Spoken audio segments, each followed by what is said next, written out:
what I would like to talk about today is one animal remedy that I've come to realize is extremely valuable for treating children with asthma and children with multiple allergies. So just going quickly through asthma, you all understand that the asthma is a multifactorial condition, right? And I'm not going to go through all that. But besides hereditary, environmental factors, and so on. Okay. Most children that I see who have asthma also have other allergic kinds of conditions, especially skin conditions, eczema, and so on. But the other thing that is very interesting about asthma for us from a homeopathic point of view is that the disease itself brings about changes in the personality and the mood of the patient. And it is the personality and the mood of the patient that is critical to discovering the right remedy for that patient. Okay, so I'm going to skip all the symptoms of asthma, but I would like to concentrate a little bit on the allopathic management, because the allopathic treatment in itself also affects the patient's mood and personality, so that when you're taking the case, it becomes difficult to separate what's being caused by the medications that the patient is taking when the parent takes the child to see the regular allopathic doctor, and they're taking all these different medicines, and they come to you, the homeopath, and you have to try and figure out what the patient's constitutional remedy is. Okay. The two drugs that tend to affect the patients the most are the corticosteroids and the bronchodilators. They tend to make the children irritable, sleepless, and hyperactive. So now when the child comes and you're trying to figure out what the child's constitutional remedy is, how are you going to take that into account besides taking into account the actual physical symptoms of the asthma? So when you're doing the interview or the case taking, we ask all these usual questions. When and where do the symptoms occur? What other physical symptoms do they have besides the respiratory systems? But the most important is the chronology of the illness, as well as the changes in the mood and behavior of the child. In the United States, we have a very, very high incidence of allergy. I don't know if it's the same in India, but in the US, because of heavy cigarette smoking and a lot of air pollution from motor vehicles and things like that, where sulfuricum, natrum arsenicum, calcarea remedies, and so on. But I want you to look at this last line. And on this last line, we have the lac remedies. The lac remedies are basically animal milk remedies. And this is what I would like to concentrate on at this little talk. I think most of you who are here, if you already have studied homeopathy and you practice homeopathy, it's not necessary for me to go into all the different remedies and what they do. So I'm going to skip that part. But I'd like to talk about two things. One is dosing and potency. The gentleman, I'm sorry. Your name, sir? Dr. By the way, okay. Talked about homeopathic remedies and the fact that homeopathic remedies are labeled to expire in 5 years.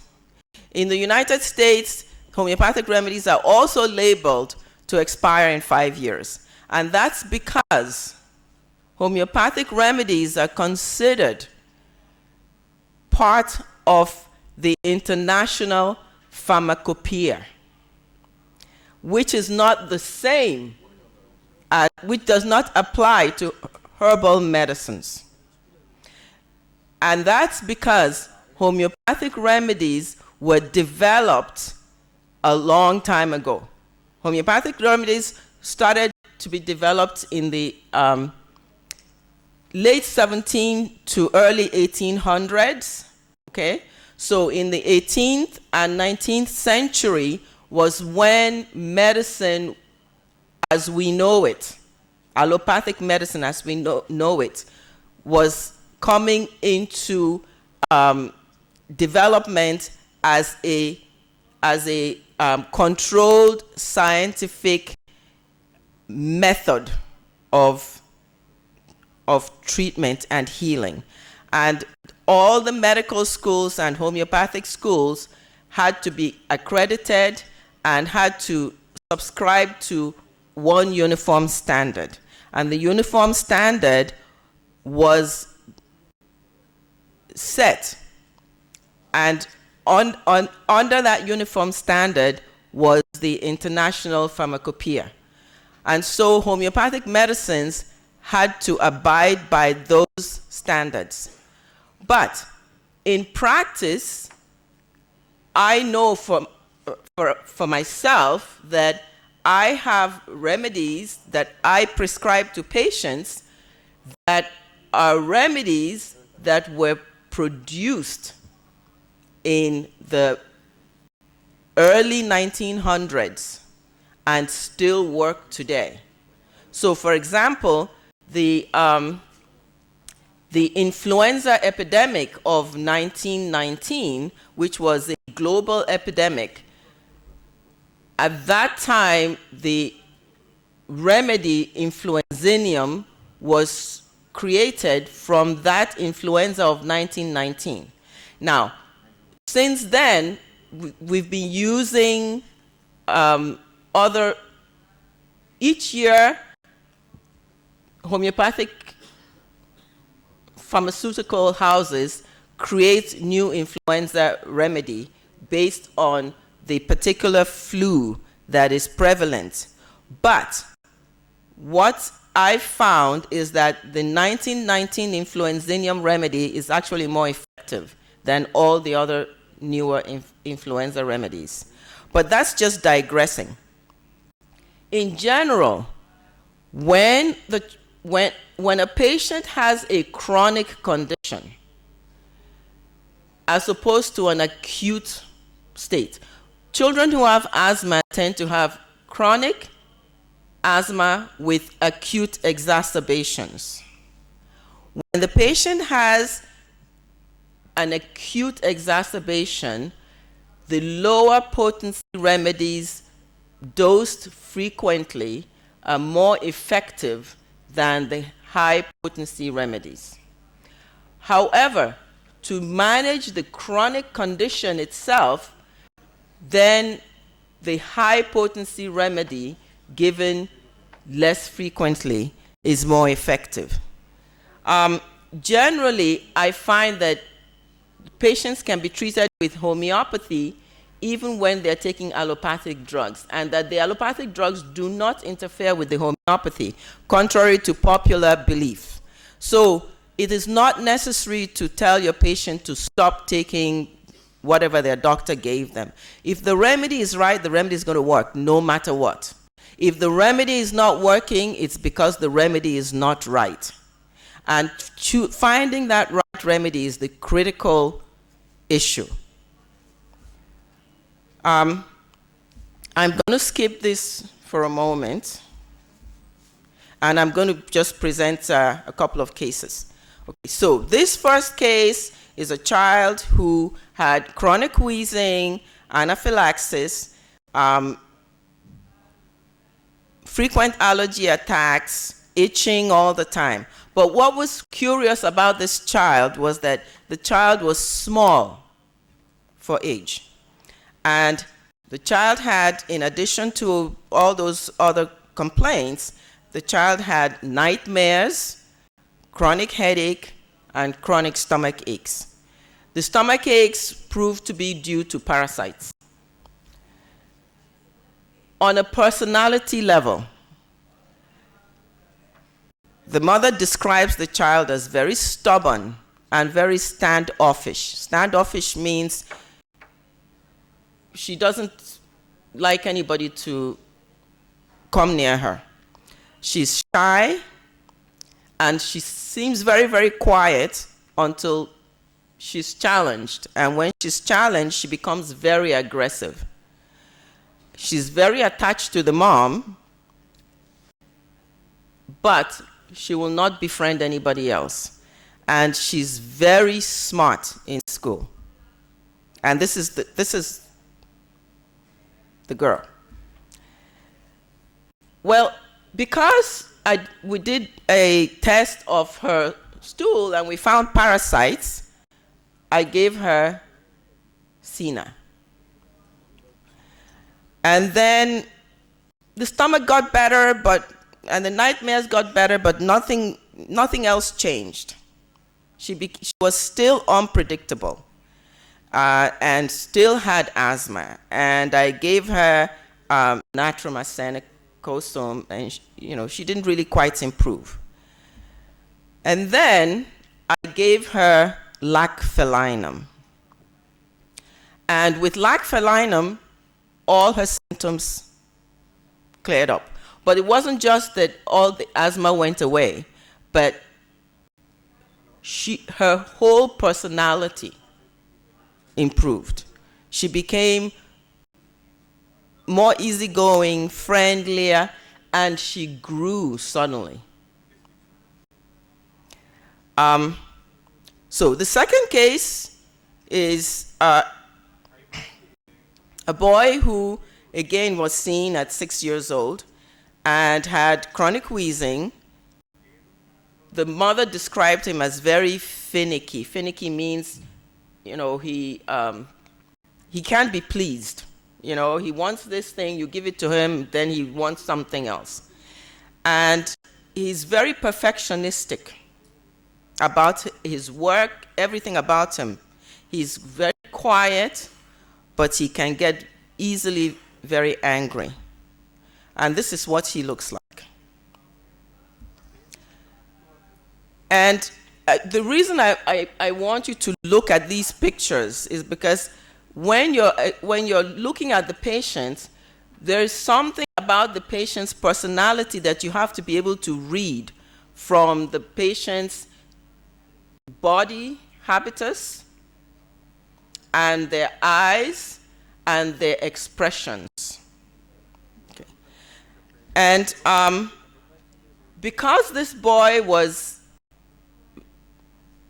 finicky, perfectionistic, I gave him arsenicum album, which is a remedy that one would choose for somebody who is perfectionistic.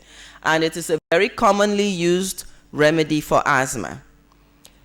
He did not improve significantly, and I had to retake his case.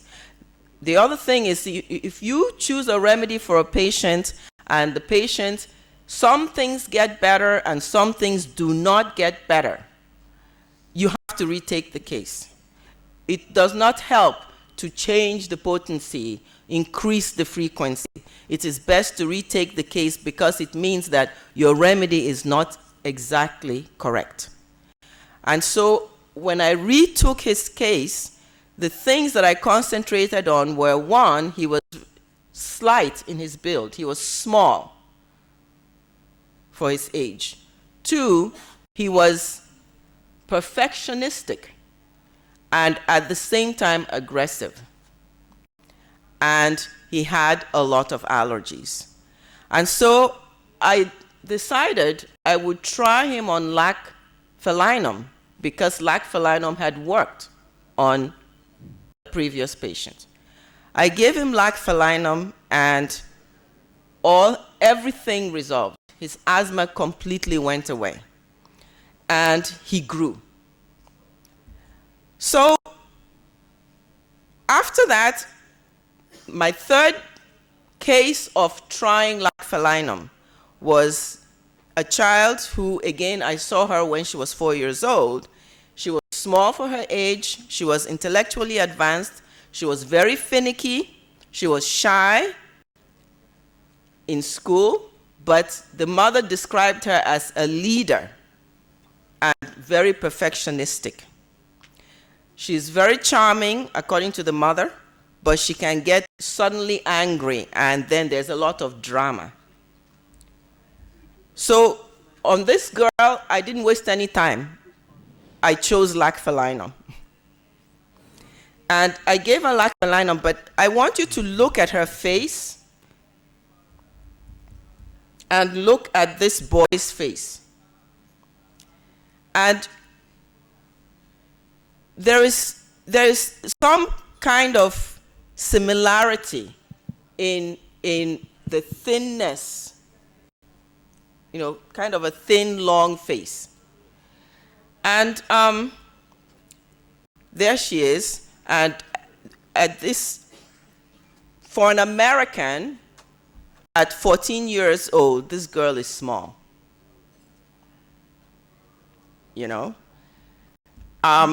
So anyway, I gave her lacphalinum after years, from 6 years. Characteristics of the remedy.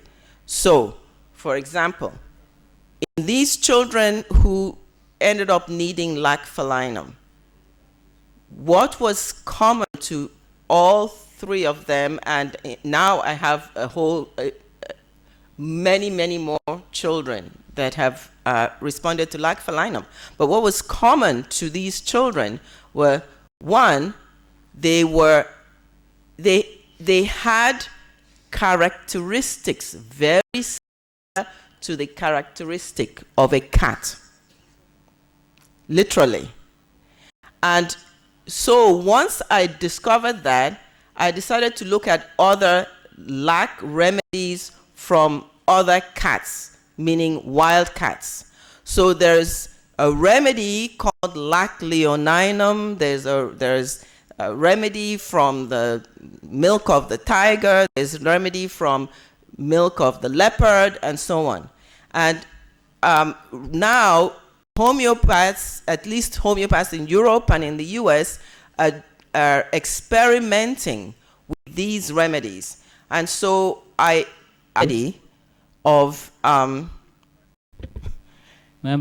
found was that the patient who needs, say, lacphalinum, as opposed to a patient who needs lac leoninum, or a patient who needs the milk of a jaguar. Okay, these are three different cats. They're all cats, but they're three different kinds of cats. What's common to all of them is that all cat remedies are perfectionistic.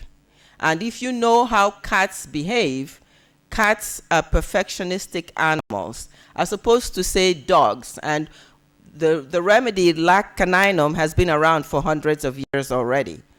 But lacphalinum is not a remedy that is very well known. And when I went back and I looked in the homeopathic Materia Medica, there's nowhere in the Materia Medica where it mentions asthma for lacphalinum. It talks about eye problems, but it doesn't say anything about asthma.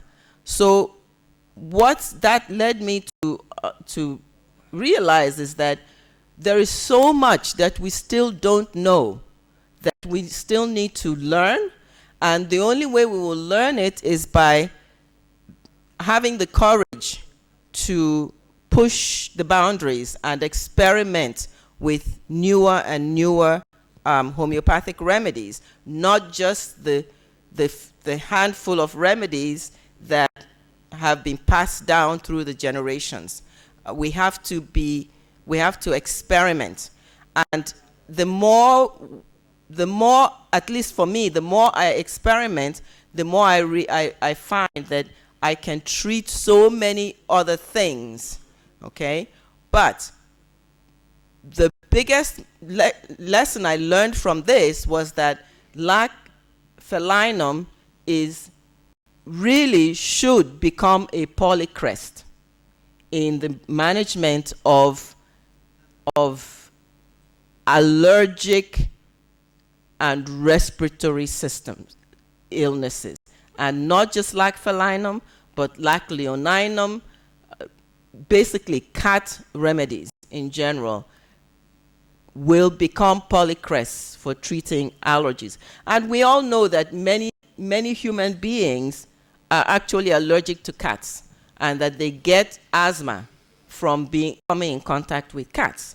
So it makes a lot of sense. I'd like to kind of leave it there, and if anybody has any questions, I'll be glad to answer. Yes. Does somebody has a question?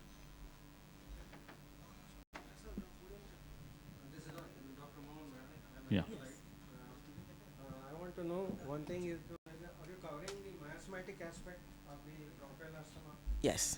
The second question is, what is your experience with the atopic-based asthma? Third one is the exercise-induced. Yes. Okay. So he wants to know, one, am I covering the miasmatic aspect of the asthma? And two, is there a difference in my approach between miasmatic asthma or atopic asthma and exercise-induced asthma? In fact, there is only one asthma. It manifests in many different ways, but all asthma comes down to the same thing, which is that there is a partly miasmatic, partly environmental, but truly, purely miasmatic deficiency within the immune system that makes the individual react, or makes the bronchi react the way they react. So, but I think we are moving away from trying to treat, at least I am moving away from trying to treat a patient strictly from a miasmatic point of view, as much as trying to take in the whole patient and trying to figure out what the essence of that patient is. When we treat patients, or when we view patients miasmatically, I personally believe that we are not really seeing the patient as an individual anymore, and that we're seeing the layers that have been imposed upon the patient by hereditary, which is basically what the miasm is. And one has to be able to see past that to actually get to the true core or true essence of the patient. I don't know if that answers your question. You know, but I used to practice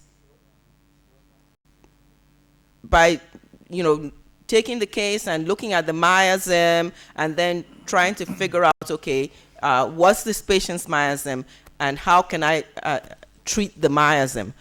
But I found that I can bypass that and go straight to the core of the patient. And if I get to the core of the patient, I can shed all the layers all at the same time. Thank you, ma'am. Yeah. So we are breaking for a coffee break? Before that, we will have you will have to facilitate Dr. Aizma. Yeah? Yeah. I would request Chair Dr. Barve to please facilitate Dr. Ikense.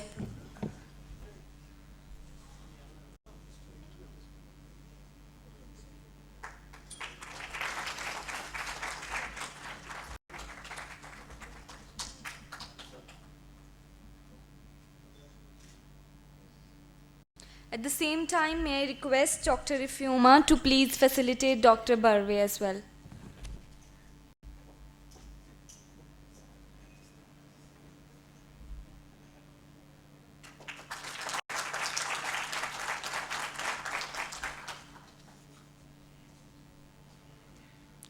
Now we have a 15 minutes coffee break. I would request all of you to assemble exactly after 15 minutes. Meanwhile, those who have not submitted their presentations, they can submit us now. So after break, we start with Dr. Mohan's presentation. After the break.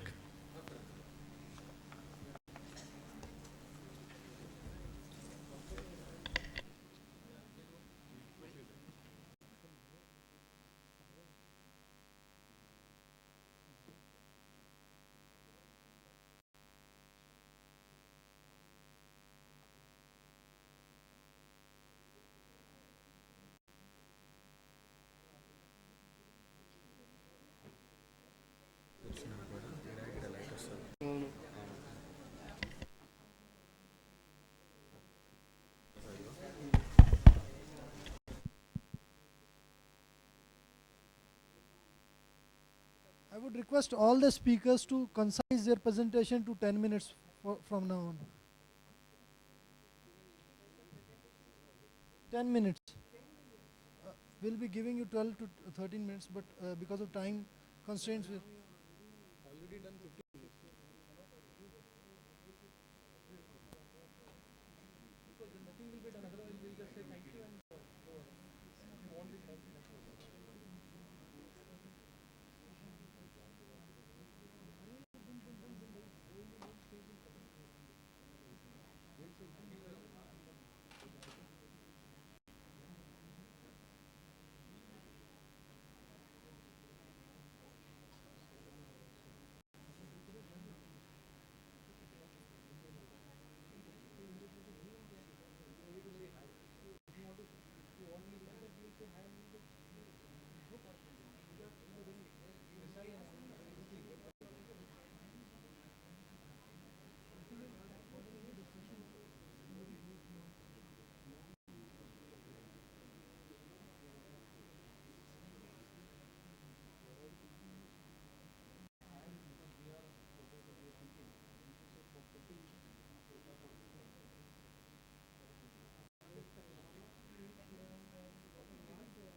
नहीं 100% because we are teaching since last 10-14 years. If you say 14 will be 45 minutes lecture.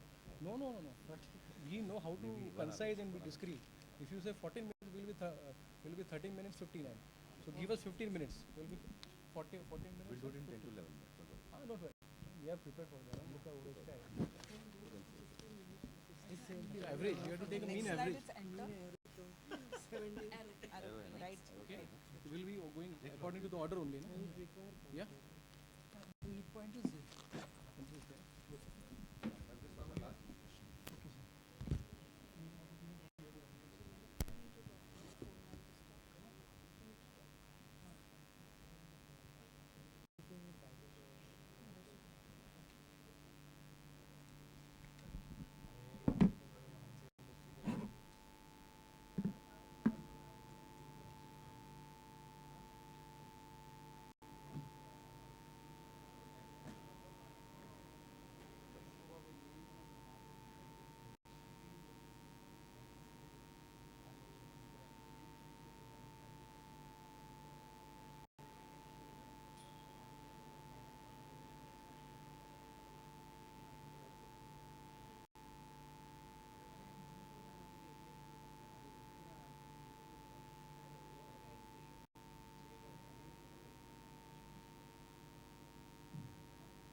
we start?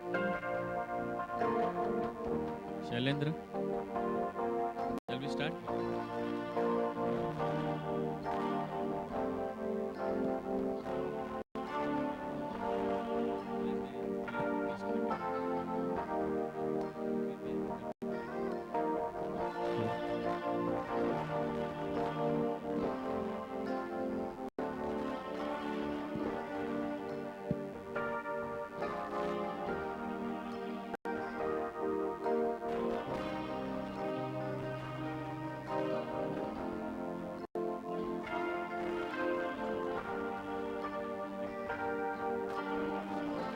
We start?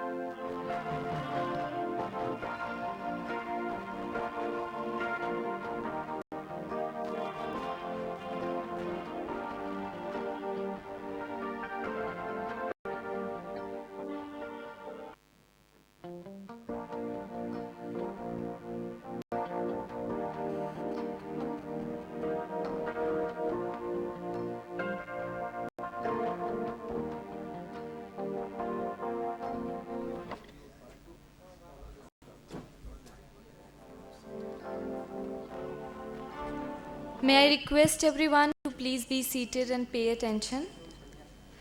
We are resuming our session. Now I would like to call upon Dr. S.R. Vaishampayan from Virar Homeopathic Medical College, India, to present on role of homeopathy in female hypothyroid cases. Dr. S.R. Vaishampayan. May I have a round of applause for him?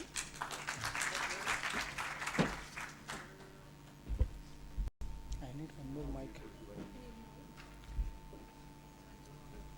Yeah.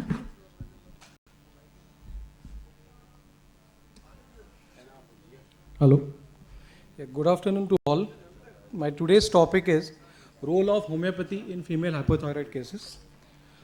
This topic was selected because retrospectively it was found out by me that after 14 years of practice that I was treating hundreds of thyroid cases, but there was no basis, or what you can say, there was no formulation or no methodology developed by anybody in this field how we can approach this case of female hypothyroid.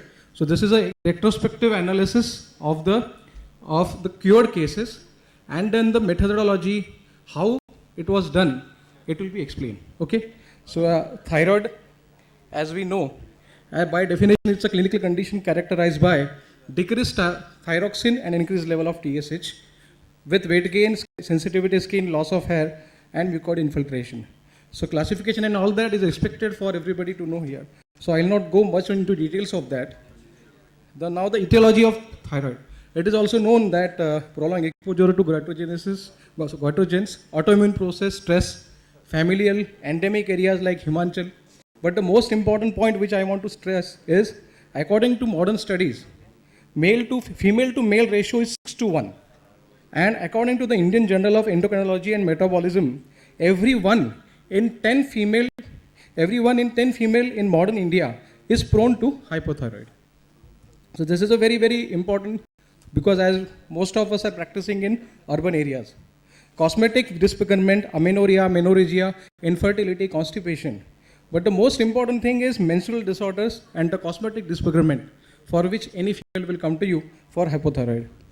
And there is a definite relationship that hypothalamus, which governs our mind, limbic system, hypothalamus is related with pituitary with with thyroid, and pituitary with uterus.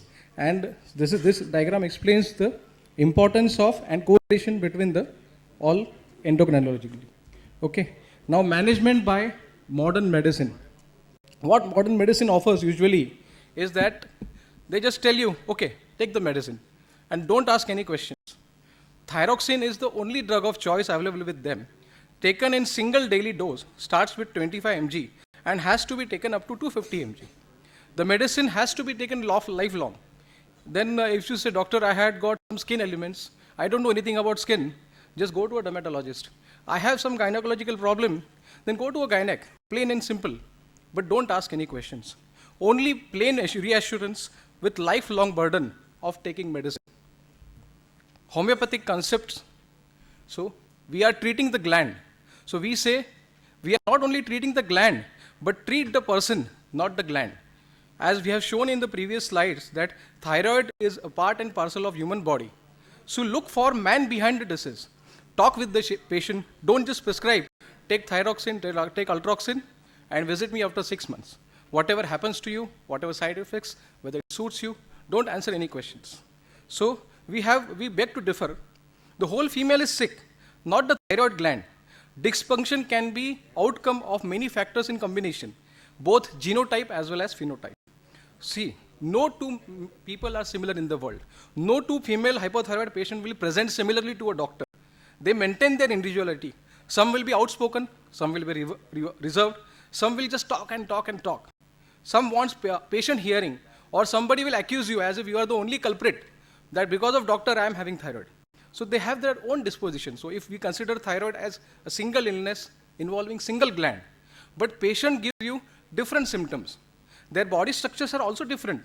Even monozygotic twins are different, and everybody will never manifest symptoms of so-called hypothyroid. Somebody will have polymenorrhea, somebody will have amenorrhea.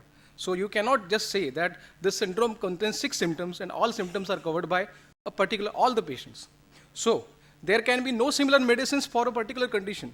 As we say in homeopathy, one man's food is another man's poison. I can have wheat, but somebody is allergic to that. That is how God has created us. Homeopathic case taking in female hypothyroid. So the case taking pro forma will be the similar one what we follow. We ask the patient to talk and record almost all the symptoms from his childhood till today, from head to toe. But case taking for hypothyroid female can be divided into 2 parts. First is scientific part. Scientific part deals with the diagnosis, and artistic part. Because we say homeopathic doctors are artists. They talk with the patient, they listen to the patient, and they try to extract what is not observed by other people. So it may appear silly, small, trivial, but that becomes very, very important for any homeopathic doctor to prescribe. Scientific part, as we know, weight gain, menorrhagia, hoarseness, hair loss, they are going to be the same symptom. See, when we are going to give the medicine, we are going to see that after giving medicine, the weight reduces, the menses become all right. But these symptoms are not important because this will be there in thousands of thyroid cases. So we want to know what is the man behind the thyroid, what is the female who actually is sick. Thyroid is just a part which you know. Okay. So artistic part, as I think most of the students are also there, we know that we take physical likes and dislikes, the person's thermal reactions, history of previous illness from which we determine the miasm, the genetic tendency for the illness. Then it's the developmental milestones, mental history of female, or means mother of that child, if available, during pregnancy, because that also determines many, many conditions like asthma, epilepsy. Mental data is very, very important, that we call life space. We take into consideration anger, hate, love, likes, dislikes, fear, anxiety, weeping, which no other, what you can say, modern man will ask. If he'll say to you, if you are depressed, go to a psychiatrist. If you have got some GIT problem, go to a gastroenterologist. But I only know thyroid. But we say we want to know the patient. We are eager to know the patient, what the patient actually is. Then comes the processing of data. The whole data minus diagnostic symptoms, which are there in almost all schools, will be homeopathic data for prescription. This prescriptive symptom is called as totality of the symptoms. We want to know what is peculiar to the patient, which is there only with the patient, not with other patients with hypothyroid. Then this is a case. The names are not real, just for my frame of reference. There was a case of Mrs. Faraj Sheikh, female 36. She suddenly came with weight gain, and weight gain, amenorrhea, she gained 10 kgs in 2 months. The report showed TSS 25, T4, 2.2. All data was taken, all questions were asked, but nothing drastic was found out. It happens in all the cases. People say homeopathy is only mind, but we say homeopathy is mind and body all together. But there was very peculiar gesture of her, which was demanding attention. The lady of 38, mother of 2, was rubbing her nose and her eyes with fist. I asked her, what is this, madam? She said, I never had this symptom before in my life. And this symptom is there since I have started gaining weight. So I don't know whether it is connected with thyroid or not. But studies found out that allergies may or may not be the part of thyroid. So this symptom was given most important, what you can say, place in the totality. And the follow-up criteria was there for reduction of this habit of boring. And gradually it was found out that as the patient started getting better, she started losing weight. And her hoarseness reduced, her appearance of menses occurred, and the medicine which was given was Squilla maritima. I think the medicine is not important, the approach is important, because it's a very, very different debatable issue. And follow-up criteria was set, and gradually you can see from the follow-up criteria that her weight is reducing, and when she was euthyroid on 12/12/2012, her habit of boring her feast into her eyes was totally stopped. So this is what a homeopathic doctor will do. If you go to a general practitioner or a consultant of modern school, he may or he may not give you steroids, or he may give you different medicine, because he will treat allergy is different, asthma is different, thyroid is different. But we say no sir, we are treating the person, and that is the meaning of treating person holistically. Okay, and fresh report also shows euthyroid status. This is a case of Dimpy Singh, a Punjabi female who comes from Himachal, which is an endemic area. But her problem started after her first delivery.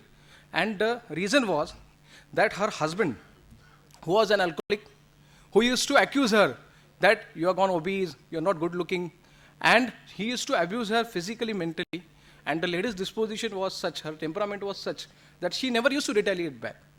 She was on thyroxine, as you see in the previous slide, 150 mgm every day, but there was no result.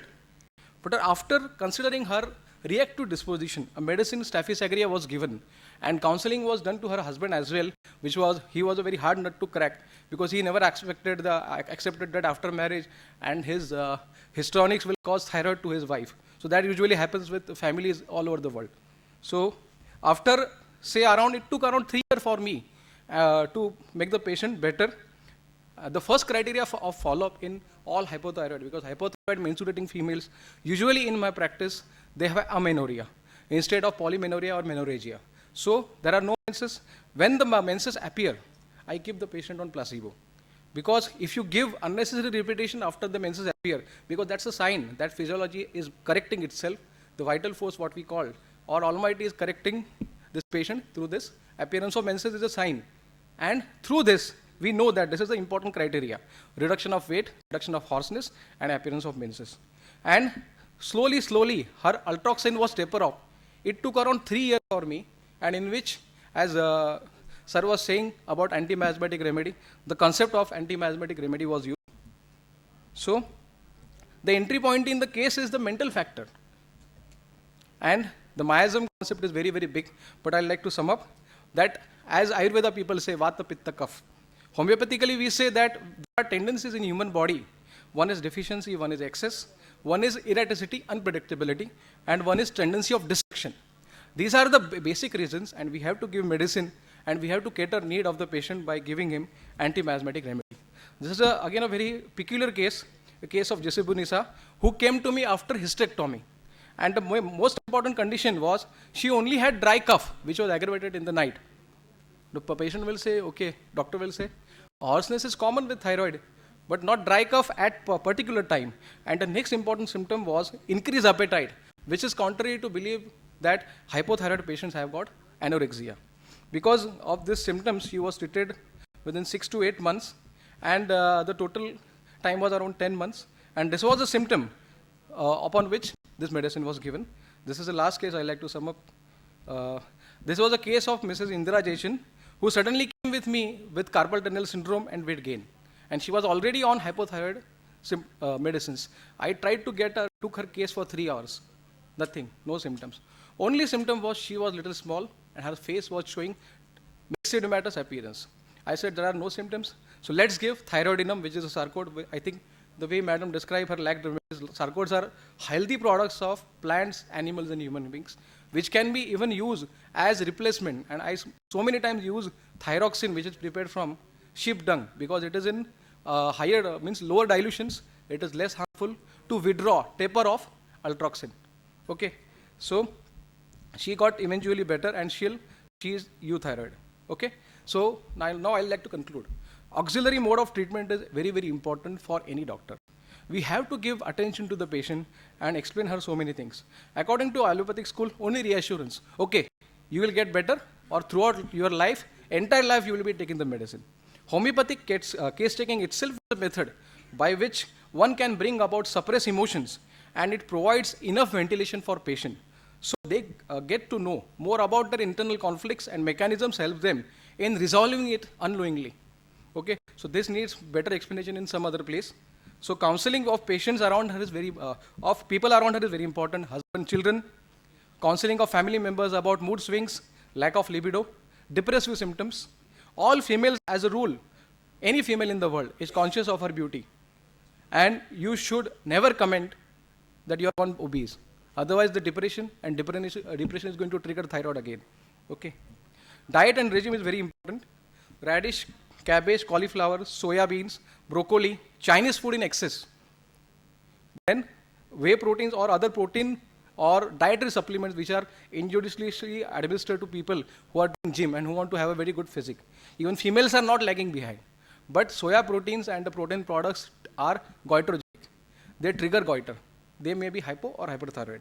Light exercise are allowed and strenuous exercises are not allowed, because if hypothyroid goes to a gym, there are chances of getting muscle injuries, which is universally accepted. Yoga and light walking can be, again, swimming. So this is the statistical data of drugs. I think I must have treated around 150, 160 patients in my 14 years of practice of hypothyroid, out of 100 random cases, sample cases, these are the interesting thing for homeopathic students and practitioners both. Ignatia 40%, Staphysagrina 20%, Natrum 20%, Phosphorus 10%, Calcarea 4%, Spongia 4%, Thyroidinum 2%. And an appropriate time required for making patient asymptomatic. Now we have what alternative system lacks in data. Clinical data, results before and after. We just claim I treated thyroid, but you don't have your concrete reports. You should analyze and give the modern school their data in their own language, our data in their own language. So clinically diagnosed first-hand case, if you get a virgin case of thyroid, it requires around 15 months. Subclinical cases 18 months, complicated 36 months, pregnancy 6 months. Cases complicated with other systemic illness and multi-endocrinal disorders responds very slowly and require medication for a longer period. Conclusion. So all the cases are clinically similar of female hyperthyroid, but homeopathically they are different individuals. A proper medicine is to be given after individualizing and analyzing their identity.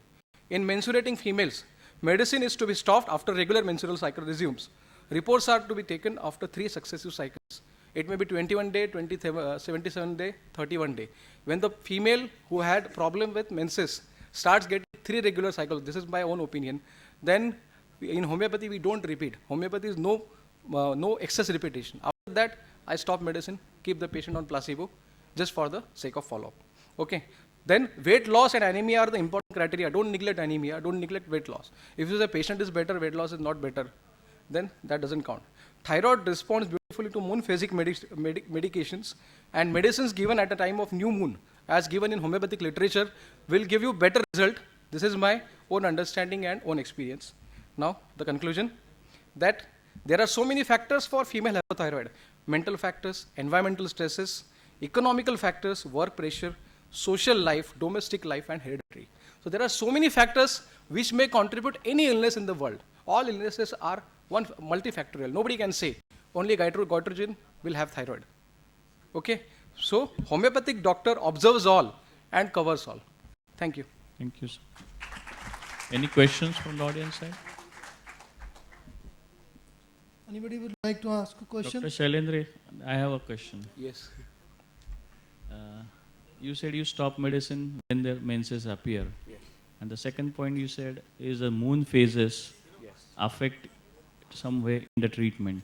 Yes. Can you explain these 2 points? Why you put up a criteria of menses appearing for stopping our treatment? Yes, because in homeopathic medicines, we don't have chemical reactions. We don't know end point where to stop. So more than TSH. No, TSH is a criteria, but sir, what happens If the say case of Dimpy Singh, husband starts drinking alcohol again, somebody dies, and the thyroid again shoots up.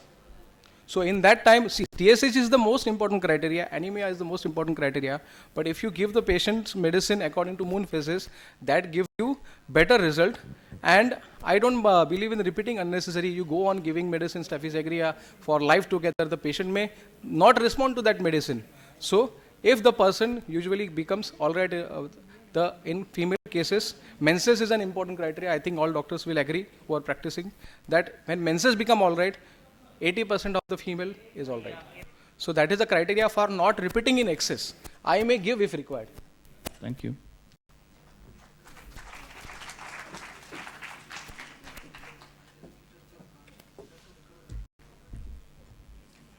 Thank you, Dr. Washampayan.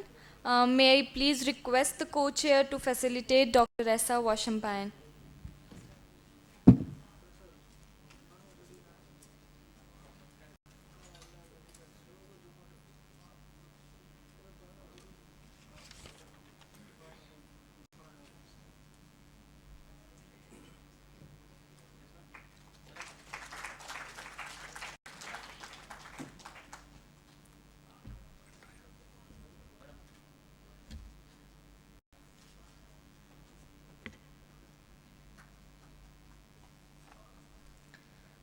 Now I would like to call upon Dr. Brahmdeo R. Mishra from Virar Homeopathic Medical College, India, to present on drug proving in homeopathy.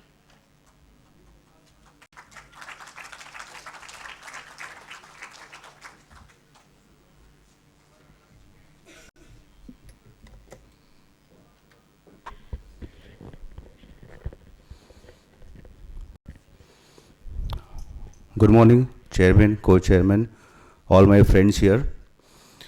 I'm Dr. B.R. Mishra. I've got an experience of working as a principal and head of the Department of Materia Medica and superintendent of the hospital attached to Virar Homeopathic Medical College since the last 19-20 years. I've selected this topic, which is a unique topic, drug proving in homeopathy.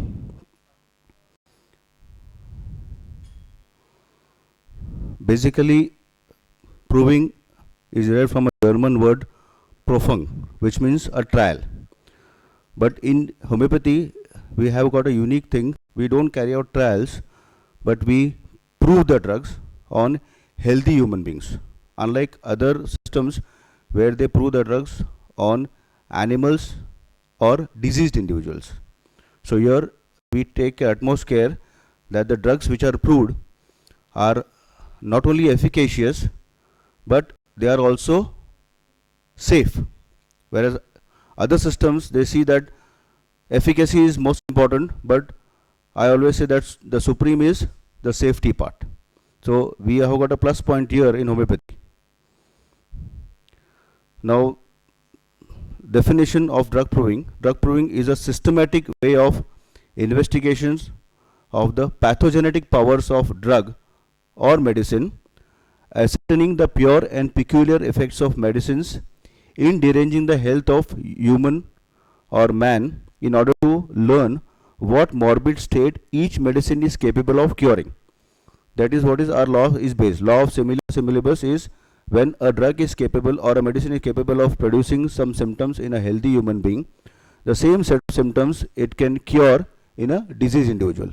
Now this principle was followed by Albrecht von Haller before our founder Dr. Hahnemann. No other people were supporting this thing. They don't want to prove the drugs on a healthy human being, fearing that it will have a pathological effect on these people. Now the sources, we have covered all the sources under the sun. Plant kingdom, animal kingdom, chemical, the nosodes where the drugs are prepared from diseased secretions or diseased part, sarcodes where they are prepared from healthy parts like pituitary, thyroid, imponderabilia where we use dynamic energies like moon rays or x-rays to prepare a drug, and synthetic prescriptions where recently we can use some antibiotics which are used in allopathic medicines of single molecule and prove them on a human being and get the set of symptoms which we can cure in a diseased person. Now the methodology, the provings are carried out as I said according to exact system and from detailed instructions which we get from our seniors. The proving team consists mainly of the master prover who is responsible for the entire project from the start to the end. Second is the expert who gives information regarding the drug to the master prover and acts as a link between the prover and the master prover. Third one is the proving supervisor who takes interviews of all the provers. They monitor the responses of the drugs given to them and the records of the prover from the day book or the log book in which the prover writes down the symptoms every day. Now fourth, the important part is the prover. Now we say that ideal prover should be healthy. That's the first criteria, important criteria. He should be intelligent, he should be trustworthy, honest, he should be unprejudiced. The meaning of that is he should not be biased, he should be unbiased. Unprejudiced means he should be unbiased. He should be sensitive enough to note the changes in his health after taking the drug or the medicine. He should be a self-observer and a lover of truth. He should not try to give fake symptoms or try to pacify the interviewer by giving some symptoms which are not there in him. He observes other people and then tries to give the same symptom as if it is in him. So he should be a lover of truth.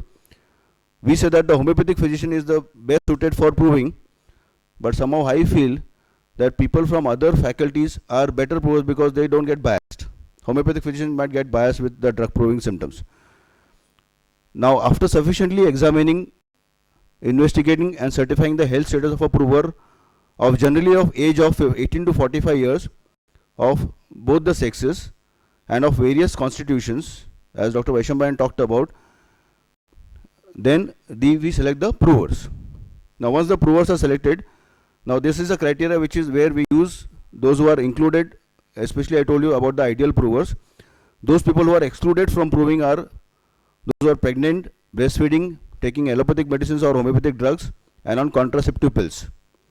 Now before the proving starts, we have to study this prover at least for 1 week.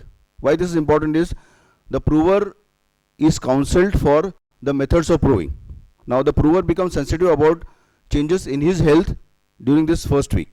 That's why before administering the medicine for proving, we have to study this prover so that the prover also becomes a self-observer. Now the actual proving, once you select a test drug and the control is generally a placebo, which is an inert substance or a non-medicinal substance. This is coded and the proving is carried out by basically two methods. One is a single blind method, which is generally not followed because here the master prover is aware about the drug and the provers are not aware. So because it might get biased, we are using a double blind method where even the master prover is not aware about the medicine which is to be proved. And we carry out by the randomized trials or crossover studies. Randomized trials means a group of provers, one will get a placebo, one will get a drug. And the master prover also doesn't know who will get what, because the drugs are coded by certain committees which is not in control by the master prover. Or crossover studies, we give the drug to the prover which is followed by giving a placebo. So we can cross over. The same prover gets a drug also and a placebo also. So these two methods we have seen that it is better. Now the medicine or the test drug which should be given should be proved alone as a single medicine, singly in a pure and unadulterated form, which is selected from an authentic and a reliable source. So if you are using the, as madam said, that she gave the medicine to be prepared by the Handyman Pharmacy, so it should be a reliable source, a reliable pharmacy.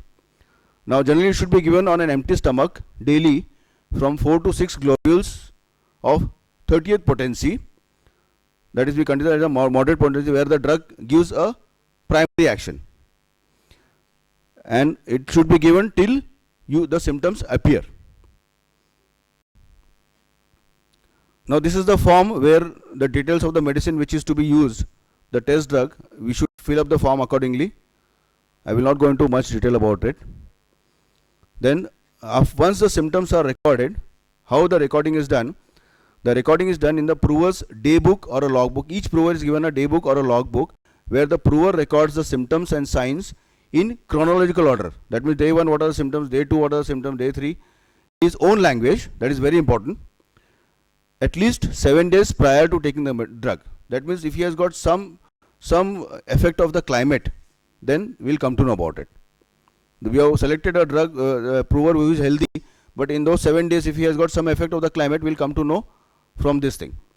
Now the supervisor monitors the complete signs and symptoms as regards the location, that means which part of the body is affected, the sensations, that means abnormal physiological perceptions by the person or the prover, the modalities, the factors which either increase the symptom or decrease the symptom, the concomitants, that means with the main symptom, what are the other systems which are involved, the extension of these symptoms, the duration for how much time it lasts, etc. We should also take care when the symptoms appear, what is the changes when the person goes in the open air or goes in a closed room, is there any changes, that is also looked after by the person who is monitoring. The symptoms are recorded on the right hand side of the logbook, and the left hand side is left for the coordinator, who, if he feels that the symptoms are not complete, he tries to interview the prover and tries to complete the symptom and writes his observation on the left hand side of the day book.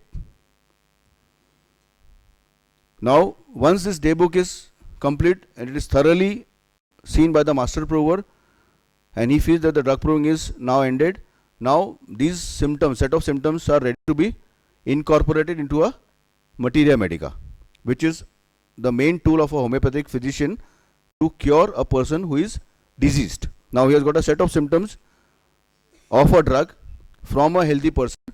Now if he matches the same set of symptoms on a diseased person, then he can effect a cure. So this part is inclusion into the homeopathic materia medica. The provings should be collated and made into a materia medica, encyclopedia of drug effects, under the anatomico-schematic pattern, either Hahnemannian or Boric, from head to toe, or in the order of appearance of symptoms as per the Hughes pharmacodynamics. The materia medica represents the therapeutic indications for the tested drug as a result of the proving. So basically materia medica is the result of the proving. The essential characteristic is defined as those symptoms that occurred most frequently in the provers. Most of the provers will give rise to those symptoms which are important for us. So they are mentioned in the materia medica in bold or as important characteristic symptoms, bold symptoms. The inclusion of the symptoms into the repertories. Now as we know that there are a lot of drugs which are proved in homeopathy. So the materia medica has got, say, maybe more than 4,000 drugs. It is difficult for us to remember all those drugs. So all these drugs are indexed as per the schema from head to toe, and we prepare an index of these symptoms which is known as a repertory. Repertory becomes more handy than materia medica because sometimes we are not able to remember all the symptoms of materia medica. So we can just refer to a repertory and find out those drugs which cover a particular kind of symptoms. For example, sensation of foreign body in the eyes. So we remember hardly 1 or 2 drugs which has got this sensation, but if we see the repertory, we might see about 11 to 12 remedies which will cover the same symptoms. So that's why repertory is a final product from the materia medica itself, but it is an indexing of the symptoms. So thus, after the recording of the symptoms obtained during the Hahnemannian drug proving and the creation of materia medica for the drug, the name of the drug is now included under the rubrics in a standard repertory. We know some repertories like Kent repertory, Bonnie-Gosson's repertory. Now those who have proved the drug, if they want to publish this proving, then all the data of the logbook, the day book, the medical records of the prover, and the summary of provings with the discussion and conclusion should be published in a day book. Along with that, if this publishing is in the form of journal or maybe a CD or a DVD, that should include the materia medica, the repertorization, information about the substance and its toxicological effects, along with the view of the remedy picture. So all these things should be published in a publishing of the records of proving. So with this, I try to conclude that the meta-analysis of the new human pathogenic trials mostly gives negative results because these newer studies lack in quality. Why? Because it is difficult to get an ideal prover in nowadays. Most of the people have got some effects, some stress, something. So that's why the second point, therefore the problem lies is within ourselves, not by the methods which are already published by our masters. The problem, the limitation lies within ourselves. One more limitation about the proving, homeopathic proving, is that we are not able to find out the pathological effects of the drugs on the humans. Though we see that efficacy and safety is taken care of, but those drugs, what pathology it can cause, what organic changes it can cause, we are not able to find out. That's a limitation of the homeopathic drug proving. We should be doing all future human pathogenic trials more diligently, for it has to be establish stability and recognition from the medical fraternity at large. So all the systems should also recognize this drug proving, which they are not aware now. And we are definitely taking help of Ayurveda, where they have studied the plants in much detail.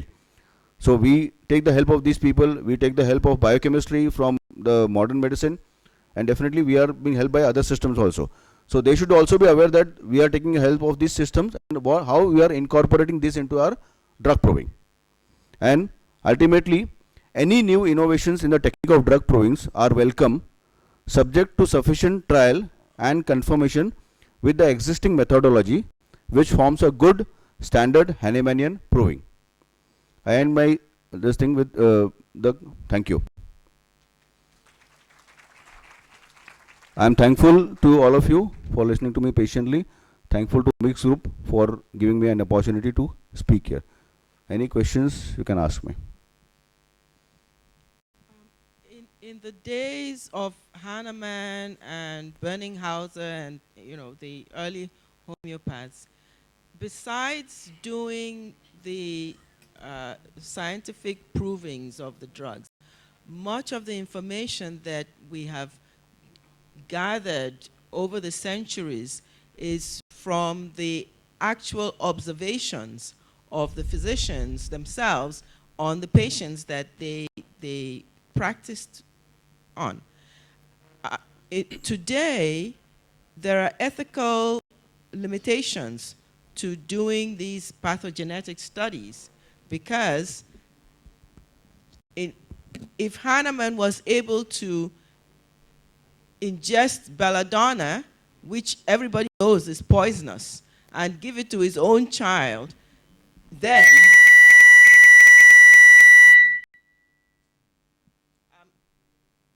a physician is not going to be able to do that today, right? So we find ourselves in a position where we have to turn to our fellow physicians and ask them to use these remedies in situations that they think the remedy might be indicated, and report on the results that they get on their observations, and not necessarily depend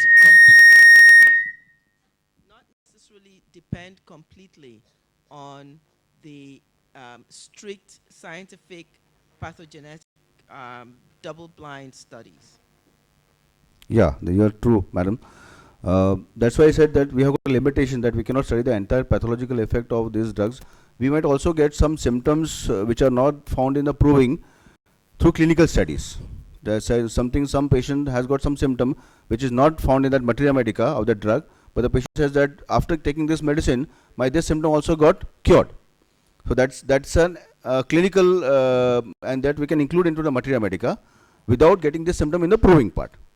So that's a good thing you said, that we have to ask our fellow people to use these drugs and not always depend totally on the proving data available with us. So that is what is the clinical data which you can take from the patients, or actually from the clinics on the OPDs.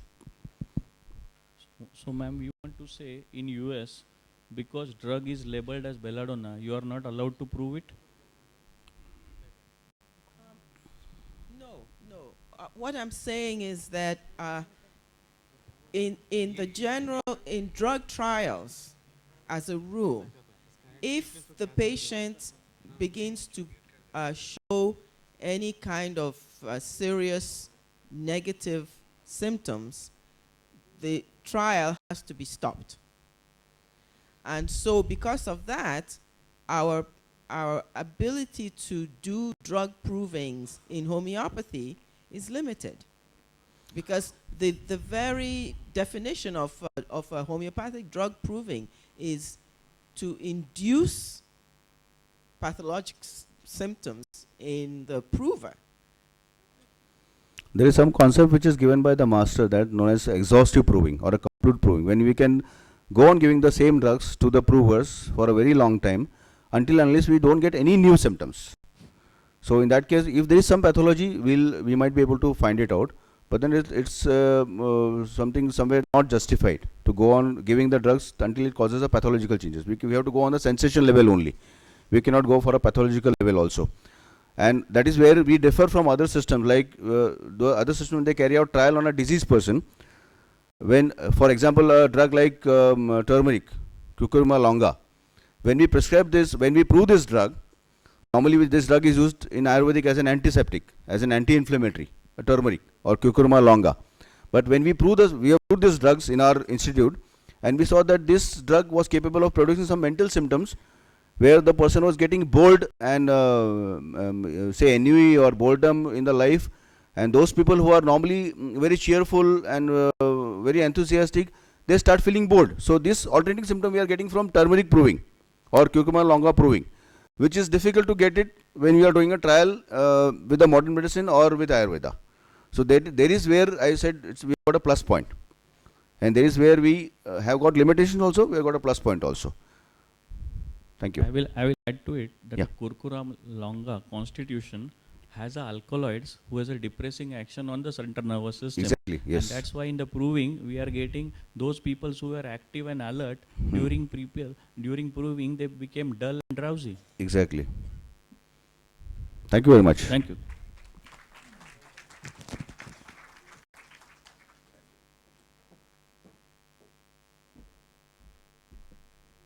Thank you, Dr. Mishra. May I please request the chair, Dr. Barve, to facilitate Dr. Mishra.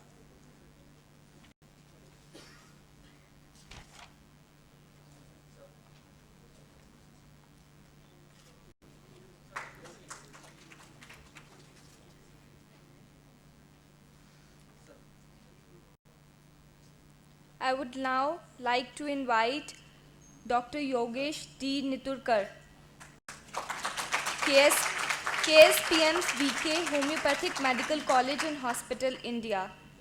And the title of his study is Homeopathy in Management of Endocrinological Disorders, to study the role of predisposition and maintaining factors in diabetes patients receiving one of the Calcarea group remedies.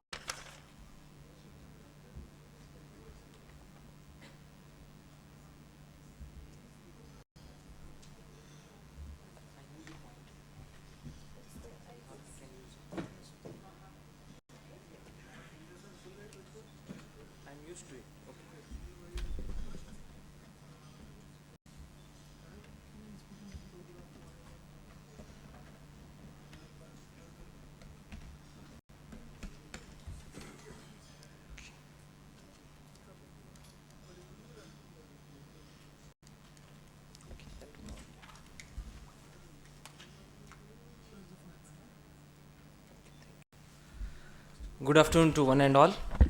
With due respect to the chairpersons, I am representing my Vasantrao Kale Homeopathic Medical College, Latur, Maharashtra, as well as I am representing my alma mater, that is Dr. M.L. Dhole Memorial Homeopathic Organization, Mumbai. This is my thesis topic. The purpose for selection of this topic was that thesis work is not only meant for getting a degree, and the work that we have done, and still I am following these cases, that what is happening with these my patients, few of them have expired because of the age, but still I am following with the rest of those who are still alive. Okay, and my guide is helping me, still he is with me, still he was with me for the presentation itself. So I will start my presentation, which is on my thesis topic, that is to study the role of predisposition and maintaining factors in diabetes type 2 patients receiving one of the Calcarea group remedy. Okay. So why we have to study this topic? Now from rural to urban, everyone knows about diabetes. So can we prevent diabetes by studying these things, that they are more responsible for producing diabetes? Can we deal with these predispositions and dispositions? So this study will focus on these aspects, that the globally rising prevalence as well as the pandemic nature of the disease, that we are going to focus now.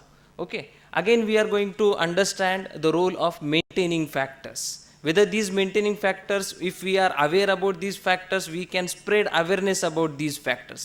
As a physician, it is our responsibility not only to deal with diseases, but to prevent diseases also.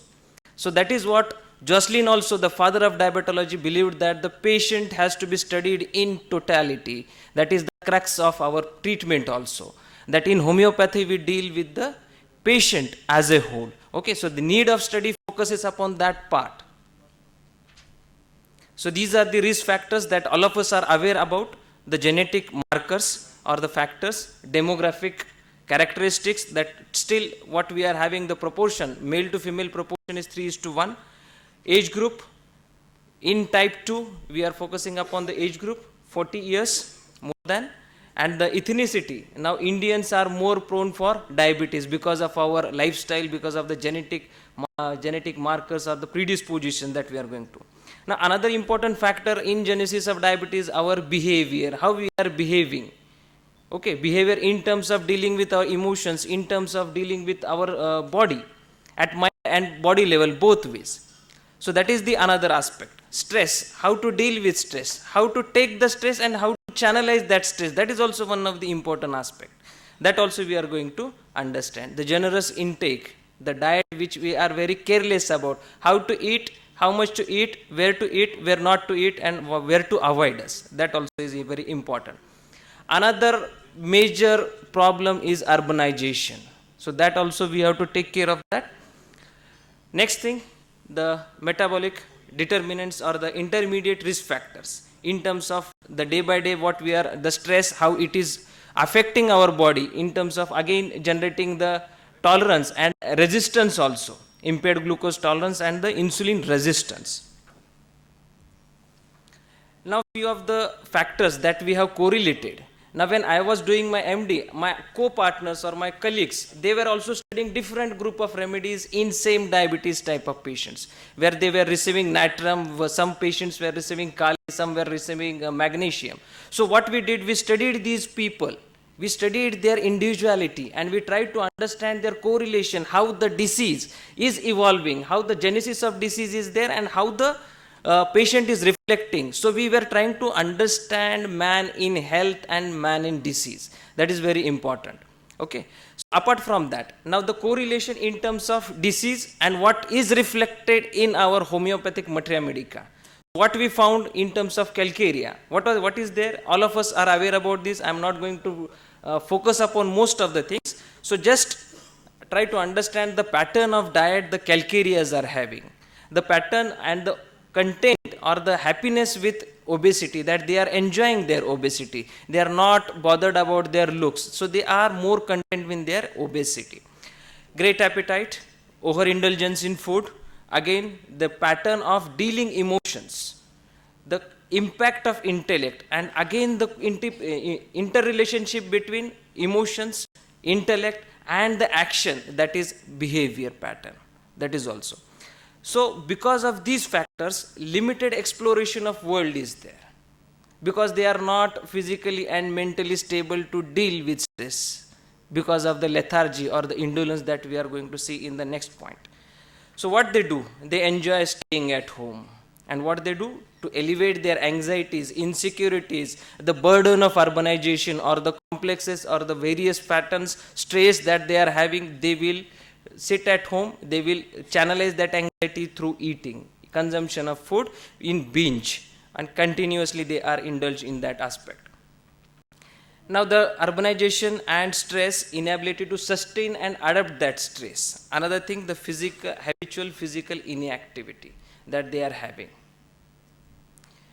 Now just a brief understanding that what is the reason for the genesis of diabetes type 2.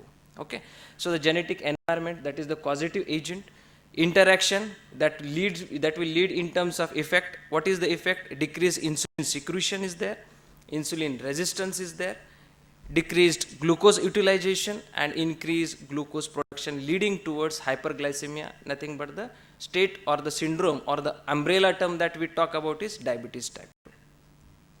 Now aims and objectives. What are our aims? To study the role of predisposition and maintaining factors. The title itself reflects it. And apart from that, we are focusing also, because homeopathy is having multiple layers and we have to respect these layers, because it talks about the individuality. A layer, multiple layers will become an individuality, and we have to cover each and every layer, because our master has told us that we have to go in each and every detail of patient at various level, understanding his susceptibility, the pattern of reaction, the pathology of disease, as well as the man behind and with disease. Okay, so this is our aims and objective. So what we had done, we had selected 30 cases. It was a retrospective study where we took 30 cases, we studied these 30 cases which were receiving one of the Calcarea group remedy, and it was recorded on a standardized case record which was developed by late Dr. Mitrachand Lakshman Dhaule, our master, our pioneer from Dhaule Institute. And all the recorded cases were processed on what standard guidelines we are having, or the principles and practice of homeopathy. Follow-up was also developed. A sheet was particularly made to note down all these things. In terms of general and characteristic symptoms, a criteria was made for all these patients.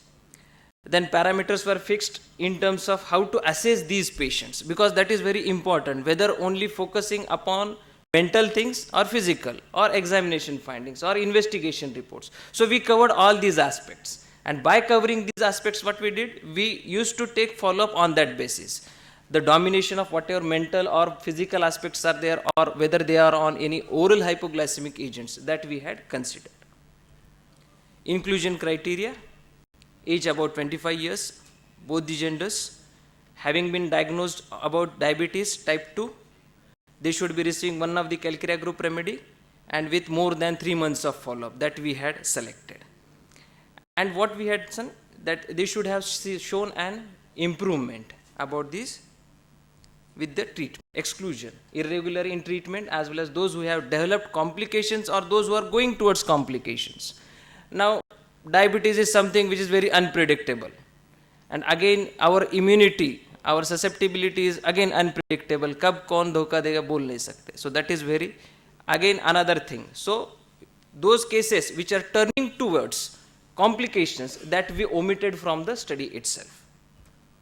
Homeopathic perspective: cause-effect relationship, different layers of homeopathy in terms of predisposition, disposition, diathesis, exciting factors, maintaining factors, and the effect at sensitivity, susceptibility, our miasmatic, and the disease itself. So the effect was also taken care of. Now we studied man in health, and we also studied man in disease. How the adaptation was in terms of the disease producing agents, in terms of his own predispositions with his dispositions, and again we focused upon studying man as a whole, and so we also focused upon how to treat this man as a whole, that is individualization. So what are the results? These are the results, observations. So what is the gender prevalence? So 67% were male and 33% are female. So male has to be very much, again we have to be very careful, and we have to be aware about the situation. These are facts. This is not from something books, but it is fact. Again, genetic predisposition. Now here we can find out the difference, the percentage, 57 and this one, the 57 and 47. So we can find out that there is a difference, and the difference is not a major one. So we have to focus upon that.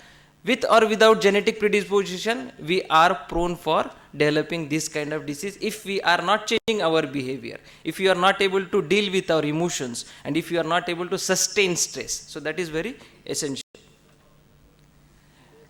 Now the nature of occupation that we had seen. See, focus. The category service, again, service, multiple stresses. So 40% was seen that they had occupation as service. Again, housewives has to be very much careful by dealing. Now the housewives can also be multiple stresses. Modern lady, she has to tackle multiple issues. She has to deal with multiple issues. Again, the second category was of housewives. And self-employed business, both 13% categories, and retired only 6%. I think they are more safest category. 6% of retired, those who are retired. Okay. So maintaining factors like obesity, behavior and lifestyle related stress, lack of emotional reactions, indolence, anxiety and insecurity. So in that, obesity played a major role in the genesis of diabetes in these people. 60% had obesity. And apart from obesity, indolence. So obesity will come along with indolence itself and anxiety. So these were the key factors that we had seen. Assessment of susceptibility that we found, 47% had low susceptibility, 53 had a moderate, and high we didn't find any out of that 30 cases anyone who is having high susceptibility. Again, impact of constitution, so lack of emotions or lack of reactions that we are commonly seeing in calcareas. So the miasmatic aspect, fundamental as well as dominant. So we found 17 cases where psychosis was predominant as a fundamental miasm and dominant as a 8, tubercular 4 and dominant as 22, syphilis 4. Okay. So this is the graph that's chart that shows us the miasmatic influence upon these individuals. Now the correlation with potency also that we had focused in terms of psychosis, 30, we started with 30 potency. Those who are having moderate susceptibility, we started with 200 potency, and those in tubercular also same parameter was applied.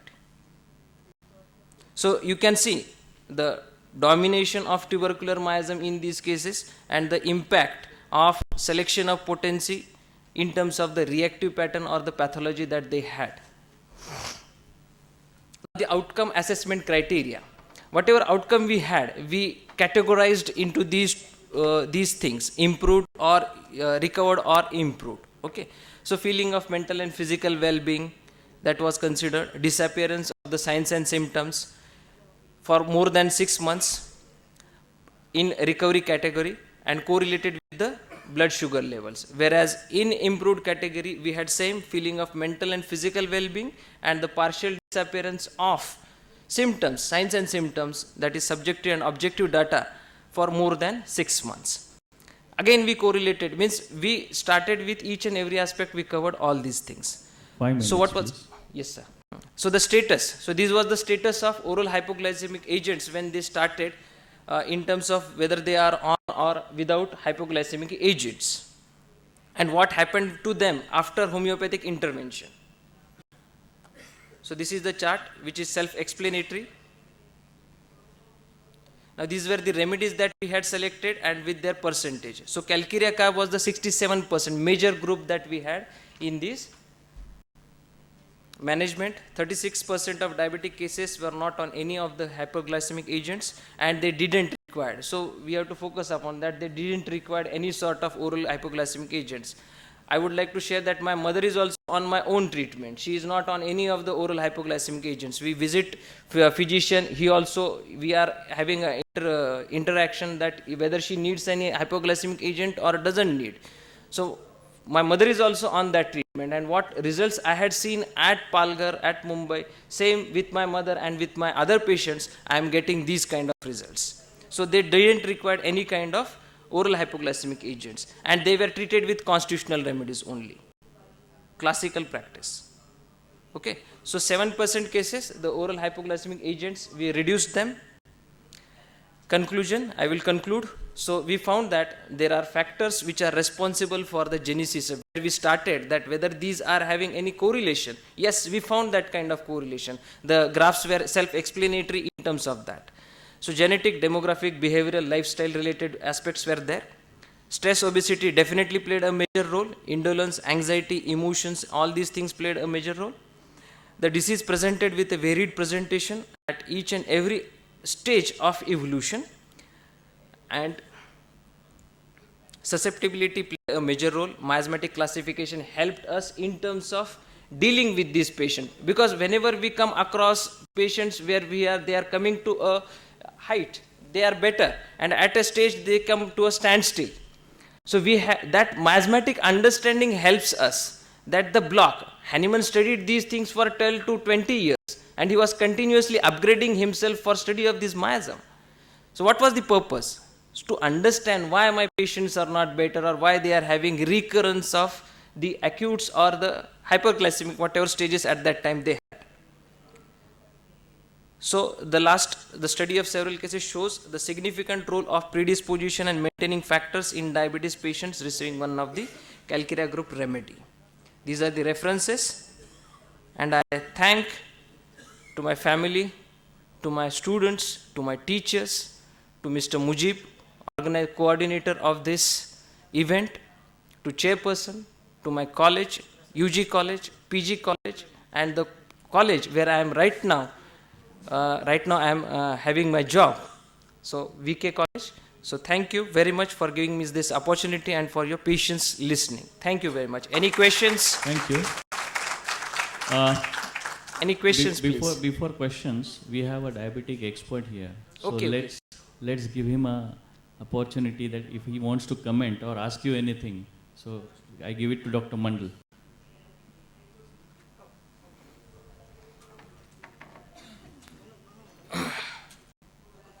I enjoy your presentation, Thank you, sir. but I want to make some very solid comment about that. One for in your favor, one that will not go in your favor. I think that I don't know whether you listened to my presentation yesterday or not. This classification type 1, type 2 is the most injurious to the patient care directly, because the patient do not know what is type 1, type 2. We do not even know. I think you cannot assume somebody walk into your office, the adult, and you tell that you have a insulin resistant. You have not done anything to show that somebody has a insulin resistant. You have seen my patient, 70-year white male, his insulin response much lower than the 21-year African American female. So we cannot assume anything. Yes. Be proven. You said homeopathic proven. So prove your point before you can describe anybody. And the question is whether it's type 1 or type 2. As I mentioned, postprandial glucose is the crux of diabetes. It is over 200. Nothing will touch this patient except insulin. You have to treat with the insulin.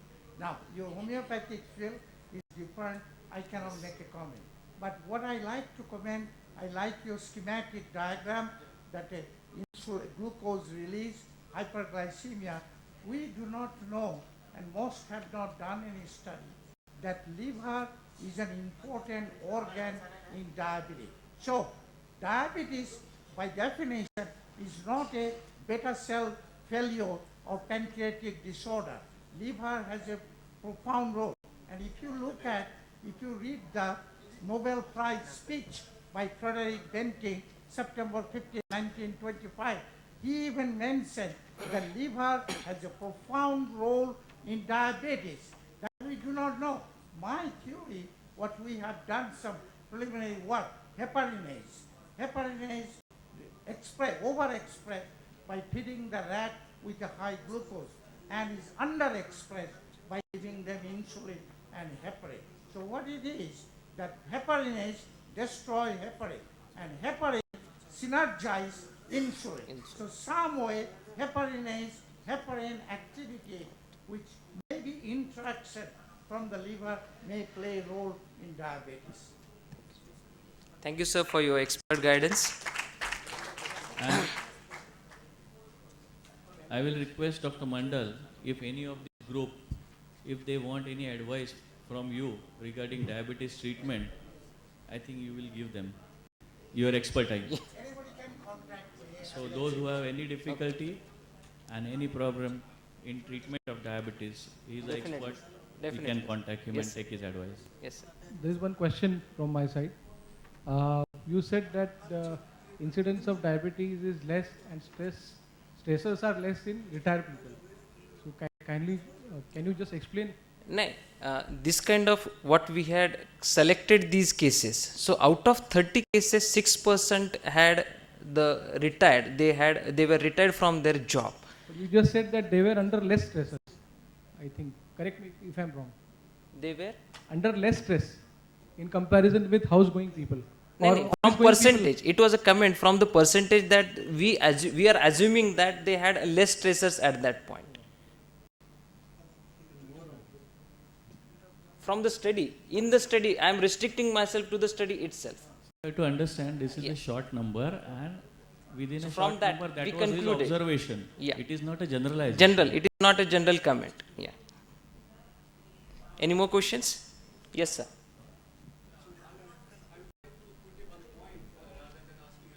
Okay, sir.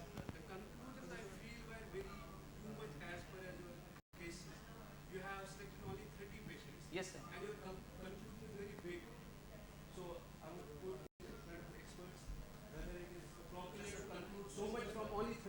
I will convey what he wants to say. What he wants to say, on the basis of study of 30%, 30 people, are you concluding a bigger thing? Exactly. Your conclusions are louder than your study cases number. Number of cases. Okay, okay. So what we did, we covered, because when we are dealing with patient, or when we are dealing with many aspects of patient, so we just tried to filter which are the things that are coming under this, which are, and they were concluded at last that there are genetic factors, susceptibility, miasm is there, and the risk factors are there. So we concluded in that way. In one of the slide you have shown around 10 parameters. So if you will see the number of patients, we would love to see the number of patients in that. See, for example, this one. So you want to that sample size should be increased. Yeah, exactly. Yeah, definitely, definitely. This was my PG thesis. Yeah, I appreciate it. So at that time, the sample was selected only of 30 patients. Yeah. In future, I may come with a larger scale of sample size. Definitely, yeah. Thank you. Thank you, sir. Any more questions? Yes, ma'am. I have one question. In the beginning of, in the earlier part of your talk, there's a place where you mentioned that ethnicity, back there, Indians had the highest prevalence of diabetes among Asian countries. Why? Again, genetic influences, environmental aspects, change of lifestyle. What we had seen in India in this 2000, from 2000 to 2013, it is a drastic change, which we are not able to adjust ourselves. We have grown, we have become a major part in other aspects, but in terms of modification of multiple things, we are not still able to adjust with ourselves, with environment, various calamities that had occurred. So the total change that has occurred. So do you think that the incidence or the prevalence of diabetes has increased? Yes. In India? Yes, it has increased. I can make a comment on that. Maybe he wants to Sir, say sir. the social structure and framework had changed last few years. That is what I was trying to say. I think you mentioned urbanization. I think the urbanization and better economic condition definitely has increased the incidence of diabetes not only in India but worldwide. Because if you look at the history, prior to World War II, there are very little diabetes. Most people used to die of infectious disease, because there was no antibiotic or anything like that. They don't live long enough. So now people are living longer. Yeah. People are having a better economic condition to Medical eat more. And to this effect, I want to tell you, when I was in Fiji Island 2 times, several patients asked me, because they eat a lot, the Fijian, if I eat a lot, will I develop diabetes? I said, well, very good question. I don't have any answer.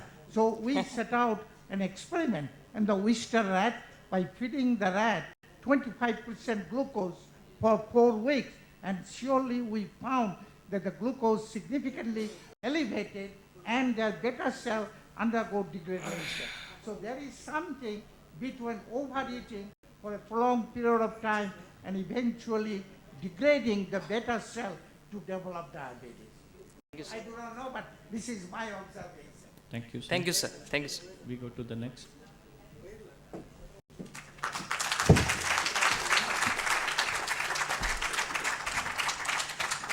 Thank you, Dr. Yogesh. May I request the co-chair to present Dr. Yogesh with the certificate?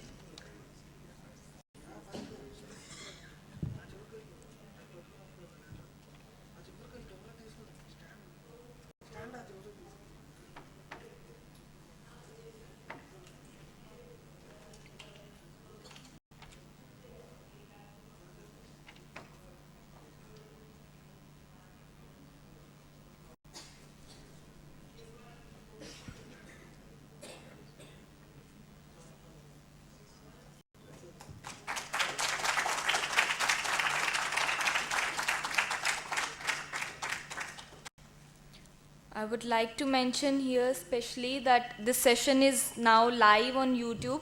You can watch it on www.youtube.com/Omics International. Uh, Dr. Bharve has already introduced Dr. Mandal here. I would also introduce Dr. Mohammad R. Khan from Synergics Consulting, Canada. Maybe please have a round of applause for him. He is one of the keynote speakers for this conference. Next, I would like to call upon Dr. Kaushik Chattopadhyay, London School of Hygiene and Tropical Medicine, UK. And the title of his study is Development Process of a Yoga-Based Cardiac Rehabilitation Program.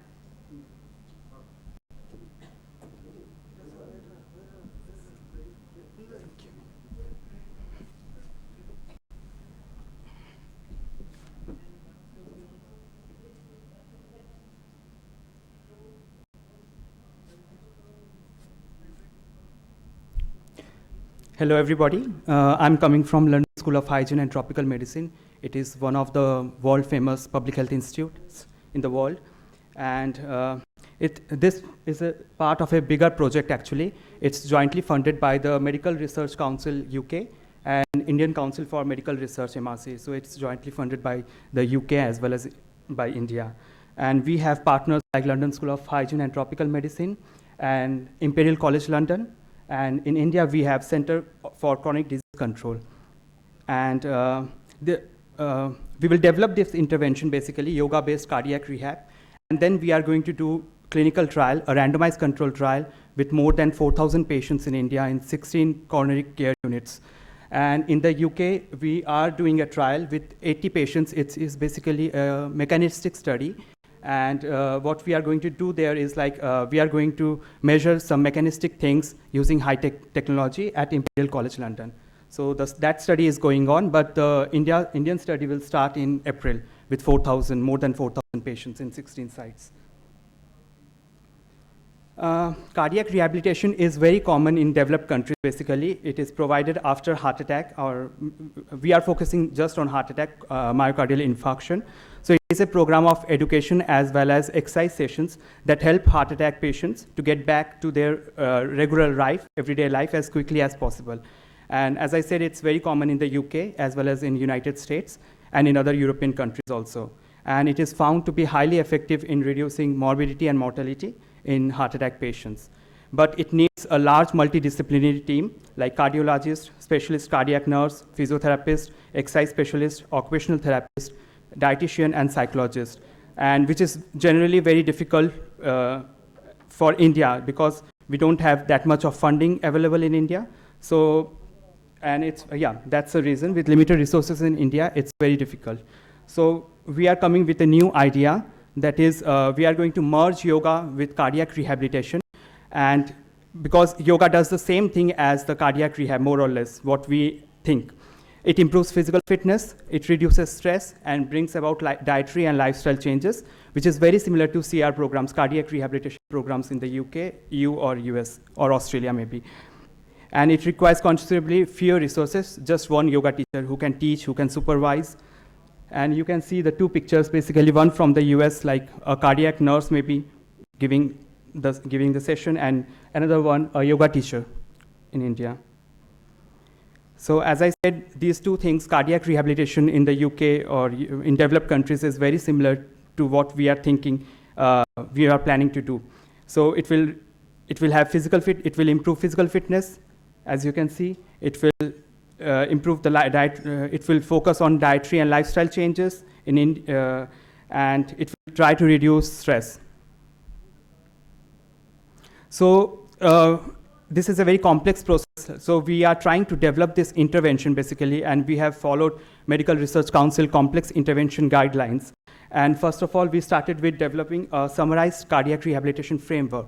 For that, we reviewed different cardiac rehabilitation guidelines from different countries, basically, from America and from Northern Ireland, Scotland, as well as British Heart Foundation's guidelines.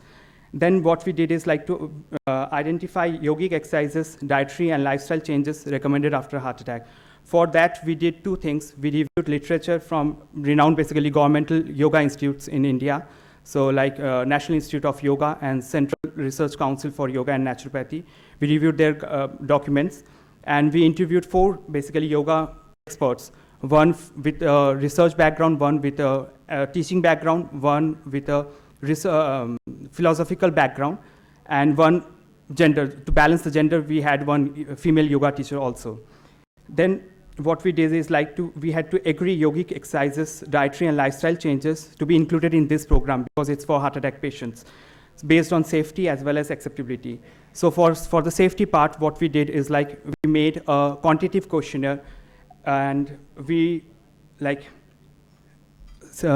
was a team actually with basically a typical CR team with different experts, cardiologists, occupational therapists, physiotherapists, dietitian, and for each and every item, we had a 4-point Likert scale. So it was like strongly agree for a particular posture, somewhat agree, somewhat disagree, or totally disagree. So if 2 or more experts said no, so we excluded that particular posture or that item from the list. And for acceptability, what we did is we balanced the gender as well as age. We had 4 patients, the same questionnaire, and patients were above 60 years of age, below 60 years of age, male, female. And then we drafted the proposed intervention. We merged that CR guideline, what developed countries are suggesting, with our yoga postures, our dietary and lifestyle changes. And then we had our intervention development steering group meeting, where we invited all the experts, all those people who participated in this intervention development at Delhi. So we discussed this intervention. They recommended few things. We improved that intervention. Next, we are going to we have made the corrections basically, and now it will go to international external advisory panel consultation. So the group will comprise of around 8 to 10 experts from different parts of the world, and basically they have interest and experience in cardiac rehabilitation or in yoga. So we are planning to send our document, our manual to different experts in the UK as well as US. And then we are, after amending the document, actually the manual, we will pilot the proposed intervention among yoga teachers as well as patients, heart attack patients, and then the trial will start. So this is our plan. So what we have included basically during that stage, before the quantitative stage, after we did the interviews, we reviewed literature, we found these things after heart attack. We found these health rejuvenating exercises, yogic postures, standing, sitting, lying down abdomen, lying down back, and breath control exercises, that is pranayam, and meditation and relaxation techniques, that is dhyan. So we proposed these things, and we, after shortlisting, after the quantitative stage, we shortlisted this much. And what I want to say is as I said, if 2 or more people said no to a particular posture, anything, we excluded that for safety and acceptability purpose. At the intervention development steering group meeting, again, experts were there, cardiologists were there, yoga experts were there from different parts of India actually. And then again, we did a shortlisting. So finally, we came up with 5 health rejuvenating exercises, 10 yogic postures that include standing, sitting, lying on back, and breath control exercises 3, and meditation and relaxation techniques 4. So this is a typical, actually, yoga, this is a typical cardiac rehabilitation phase model, which is used in the UK and in different parts of the world, not in the UK. So there are 4 phases, actually.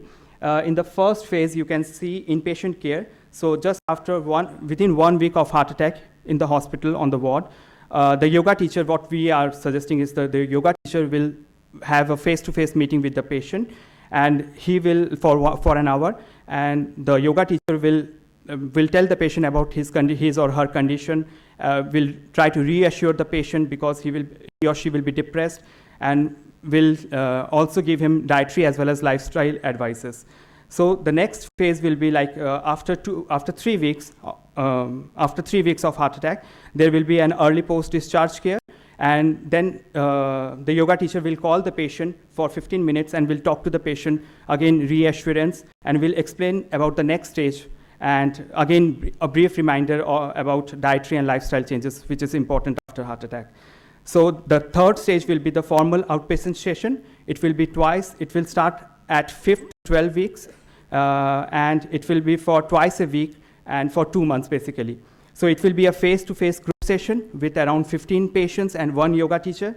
And the duration of that session will be for 1 hour to 15 minutes. So we have decided like health rejuvenating exercises for 15 minutes, yogic postures for 15 minutes, breath control exercises for 15 minutes, and then meditation and relaxation for 15 minutes, and then advice on dietary and lifestyle changes for the last 15 minutes. And then we are also going to provide a DVD, the program DVD, to patients, and we will encourage them to practice on the rest of the week using that DVD after 2 weeks of attending this formal outpatient session. And then at the end, what we will suggest, we will encourage, we can't force them, we will just encourage for the long-term maintenance of these yogi exercises, dietary and lifestyle changes throughout their life. And they can use the DVD, we will provide them with a leaflet so they can maintain those dietary and lifestyle changes. So these are, just briefly going to tell you what the exercise will be. So during the first 15 minutes, just to warm up, we have included health rejuvenating exercises, that is Swasthawardhak Kriya. So there will be neck exercises, shoulder exercises, chest, abdomen, and waist, total for 15 minutes. We are thinking like it will take around 3 minutes for each.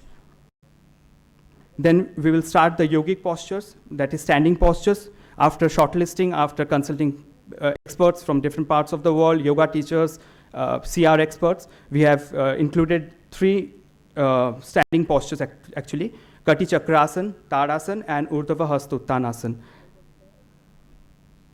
Then the patients will do the sitting postures. We have excluded many, you have seen in the slide, we have excluded other postures which will be difficult for heart attack patients. We have just included Ardha Padmasana, Titlyasana, as well as Vakrasana. Another thing which I want to tell you, if the patient is not able to sit, or if there is any other comorbidity like arthritis, we are going to provide pillows, pads, because this is just for therapeutic purpose. This is not a regular yoga posture, with full, we have to help the patient to do that particular posture. Then lying down postures, we have included Ek Paduttanasana, Markatasana, or Merudandasana, because those 2 asanas are more or less similar. So just to standardize, because it will be at 16 different sites in India, coronary care units, so we have to standardize the intervention. And all the yoga teachers must tell the patient in a similar way, the patient should do the same thing. So on 2nd and 4th week, they will do, in a particular month, they will do Markatasana. And on 1st, 3rd odd weeks, 1st, 3rd, and 5th, they will do Merudandasana. And we have also included Pavan Muktasana. We are thinking it will take 1.5 minutes for each posture, total for 15 minutes, all the yogic postures.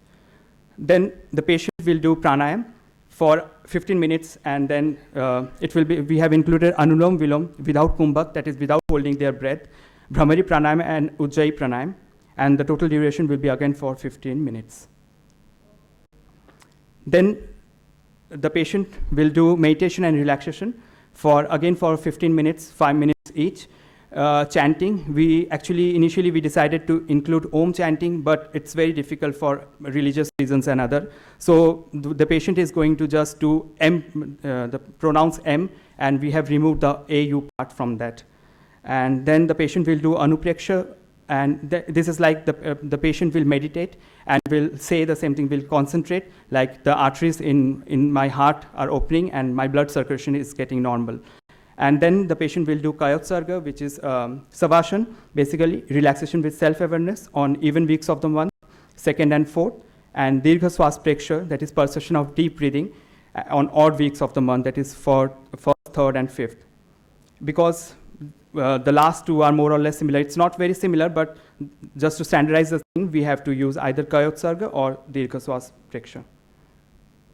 Then during the last 15 minutes, the yoga teacher will again give the same advice on diet and lifestyle changes, actually, from the first session when the patient was on the ward, actually. So the session will be like on 1st and 5th, and this will go on. On these sessions, the yoga teacher will discuss healthy and balanced diet. Conclude, sir. 5 minutes more? Okay. Healthy and balanced diet.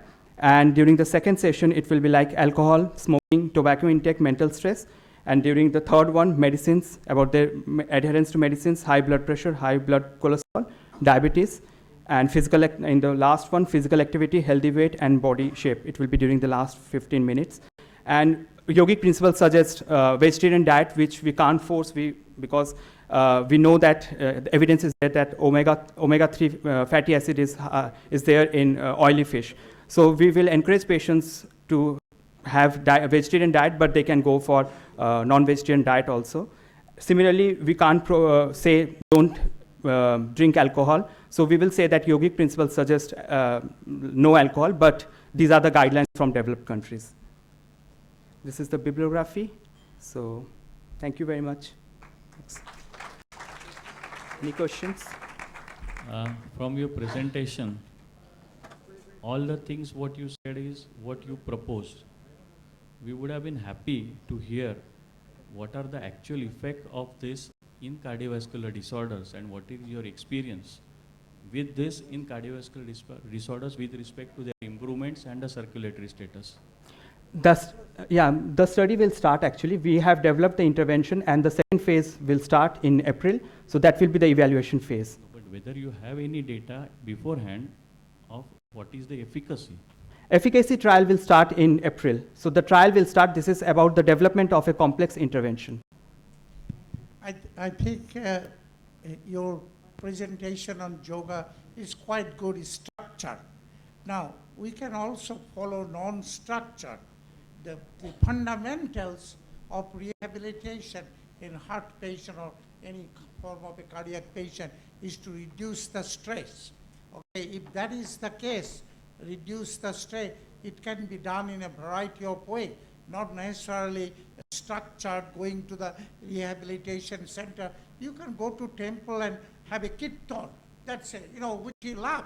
Musical performance. Mm-hmm. In India, there are plenty of opportunity. When I was in India, I used to go temple every Saturday, join the kirtan group. I used to do the tabla. So you can do variety of way.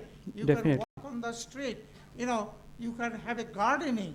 Do it. If you love roses, you can have a gardening. So what I'm saying, that you don't have to confine yourself to the scientific method. You can do variety of things to reduce your stress, in a non-medical way, because after all, called idle brain is the devil workshop. Mm-hmm. Keep your mind active in a way you like. I completely agree with Dr. Mandal, but as this is a part of a study, a bigger project between India and UK, so we had to develop a standardized thing. So it will be in different sites in India as well as in the UK. So we had to standardize all the steps, but I agree with him. We can do whatever we like to reduce our stress. Thank you very much. Thanks.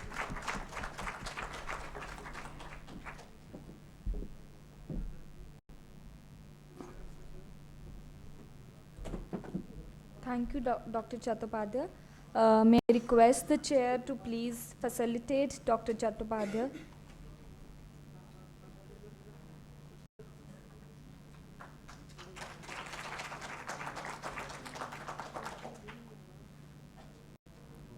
I hope all of you have been given a feedback form. I would request everyone to fill in that form and drop it at the reception by the end of this session. Thank you. Now may I call upon Dr. Himangi Amol Roth from Virar Homeopathic Medical College, India. The title of our study is Myths of Homeopathy.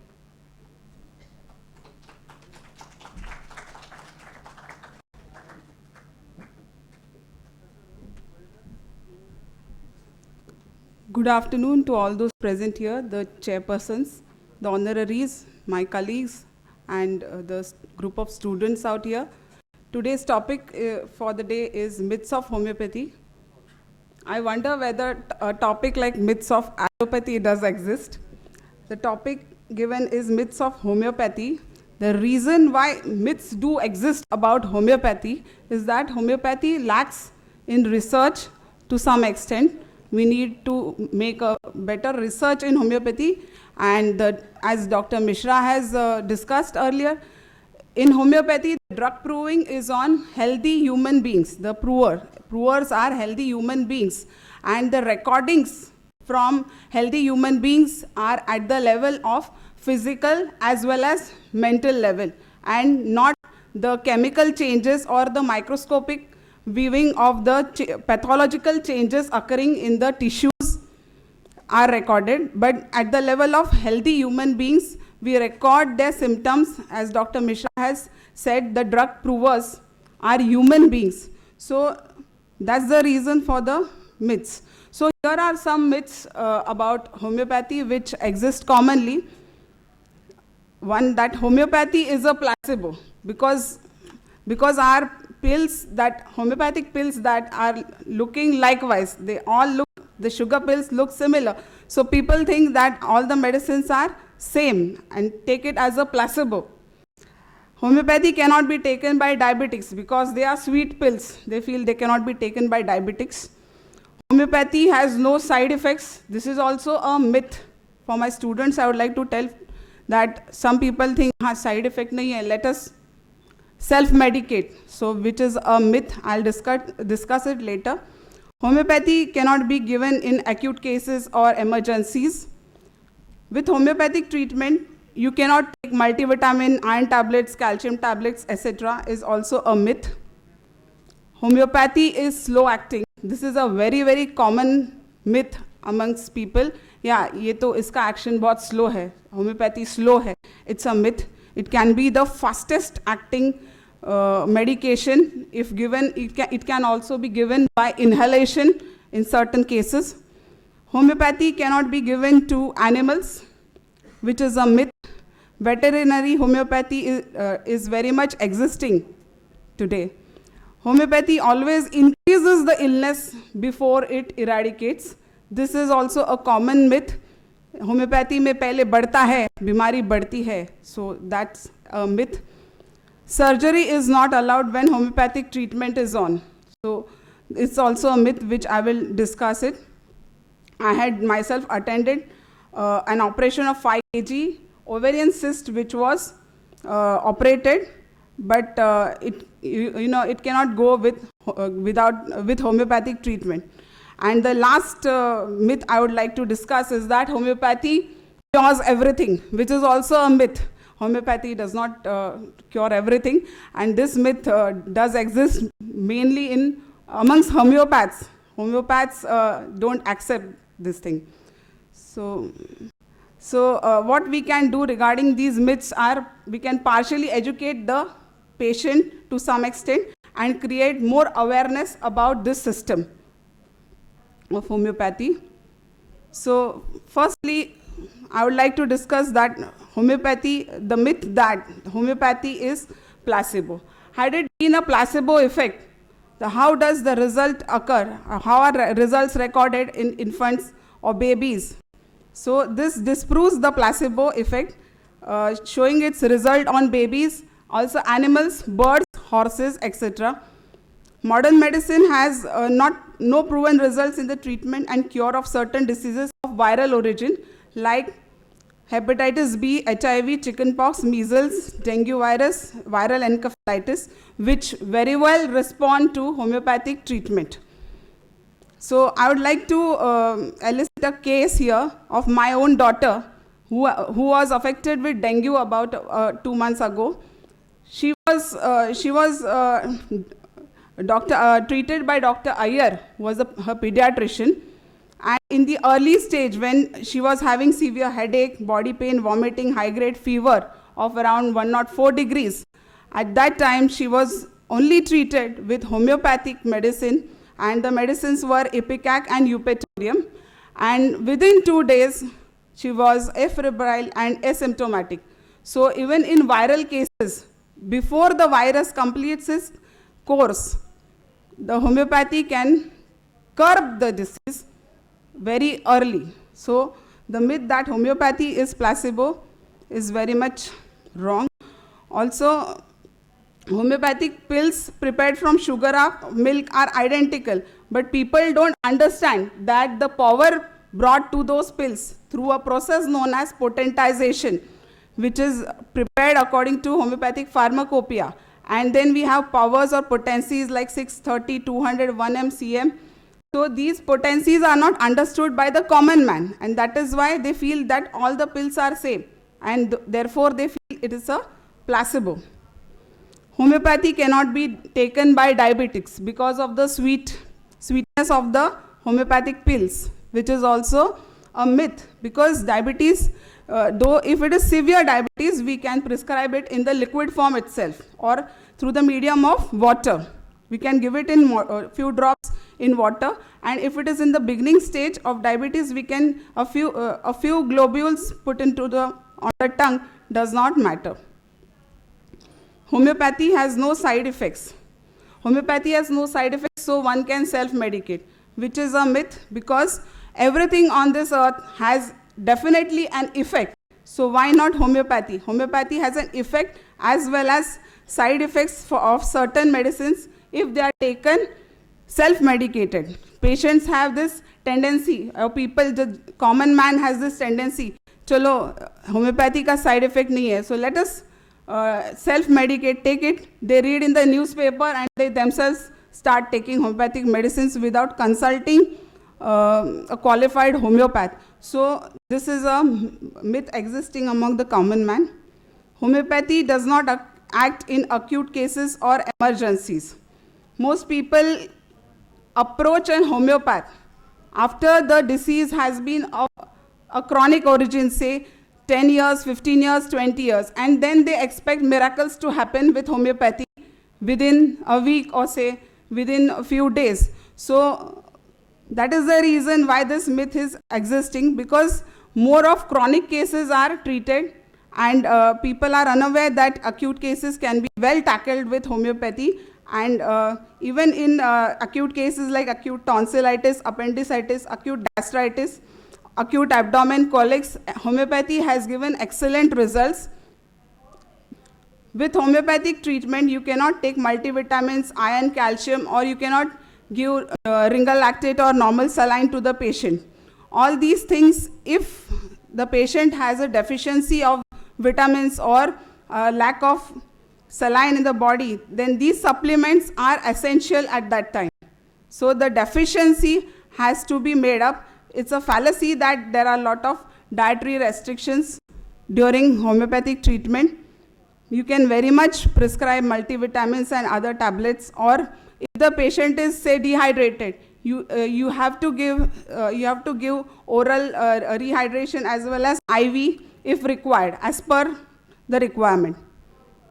Homeopathy is slow acting. Again, as I said, people approach a homeopath mostly in chronic cases of long-standing origin, say 10, 20 years or 15 years, and then they expect results quickly. So homeopathy is no slow acting. It's the illness which is very old, so it's going to take some time to treat.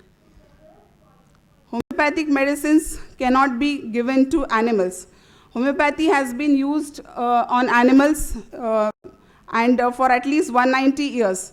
For homeopathic veterinary, the method is similar to that in the human medicine, but then the way of case taking will differ, because the animal cannot speak, the animal cannot narrate his symptomatology. So the observation in the animal as well as the owner is going to give us some symptoms on which veterinary homeopathy works. And homeopathic vet selects it according to the observation, and the results are excellent even in animals like horses or in fish, birds, etc. Homeopathic medicines cannot be given to animals. This is what I said again. Homeopathic medicine always increases the illness before it eradicates. This is a common myth. People think that homeopathy is going to first increase it and then remove it off. But then it is what we homeopaths call as homeopathic aggravation, because homeopathy works on the law of similars, where the illness, a similar but little stronger illness is created in the human body, and then the original illness goes off on its own, which is the law of similars, and that's how and the artificial stronger disease that vanishes of its own, and the original disease goes off because of the stronger disease. That is what we call in, like, example in Hindi we say, kaate se kaate nigala. Just like how the stars are present during the day, but they cannot be seen because the sun is a stronger star which is similar to the stars. So this is how homeopathy works on the law of similars. So it's a myth that it increases the illness before it 5 minutes, eradicates. Yes, sir. Surgery is not allowed when homeopathic treatment is on. Homeopathy tries to avoid surgery, but surgery is very much allowed if the disease is purely surgical in origin. It avoids surgery, prevents the complications pre and post.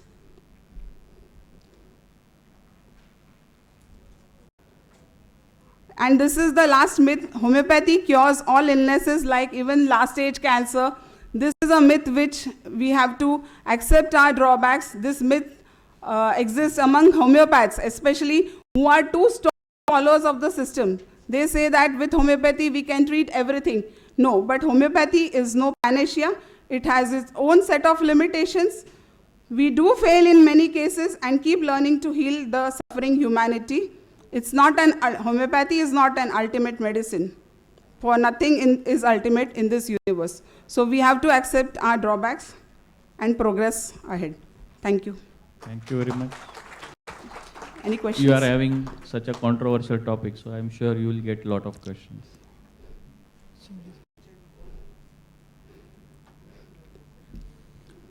You said, madam, that homeopathy works very nice in viral diseases. And you said something, but it was very fast. Can you elaborate on that? Yeah. I had given you a case of, I had illustrated a case of my daughter who was detected with dengue just 2 months ago. So if homeopathy, we are lucky as homeopaths, we can curb the illness in the prodromal stage itself, before it progresses in the dominant phase. So had it been hemorrhagic dengue, we need not wait to know, this is hemorrhagic dengue. In the beginning, when it is showing the symptoms of dengue, homeopathy will curb the illness at this starting prodromal phase itself. Level. So what we now require is an official documentation of what we have. As regards to dengue, like she said, she has experience. This season, this year, I myself have treated 50 dengue cases with homeopathy, and only 2 require admissions. Thank you all. If somebody else has a question.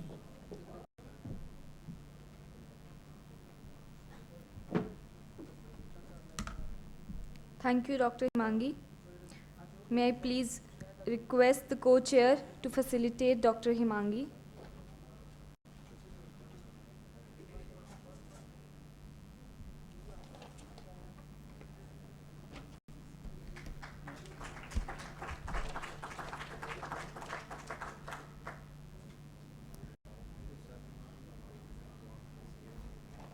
Next, I would like to call upon Dr. Amita Arora, ACE Homeopathy, India.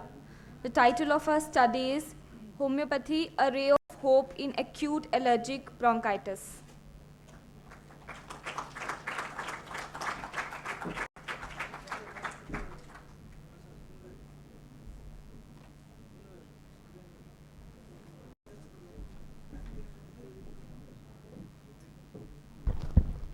Good afternoon, everyone.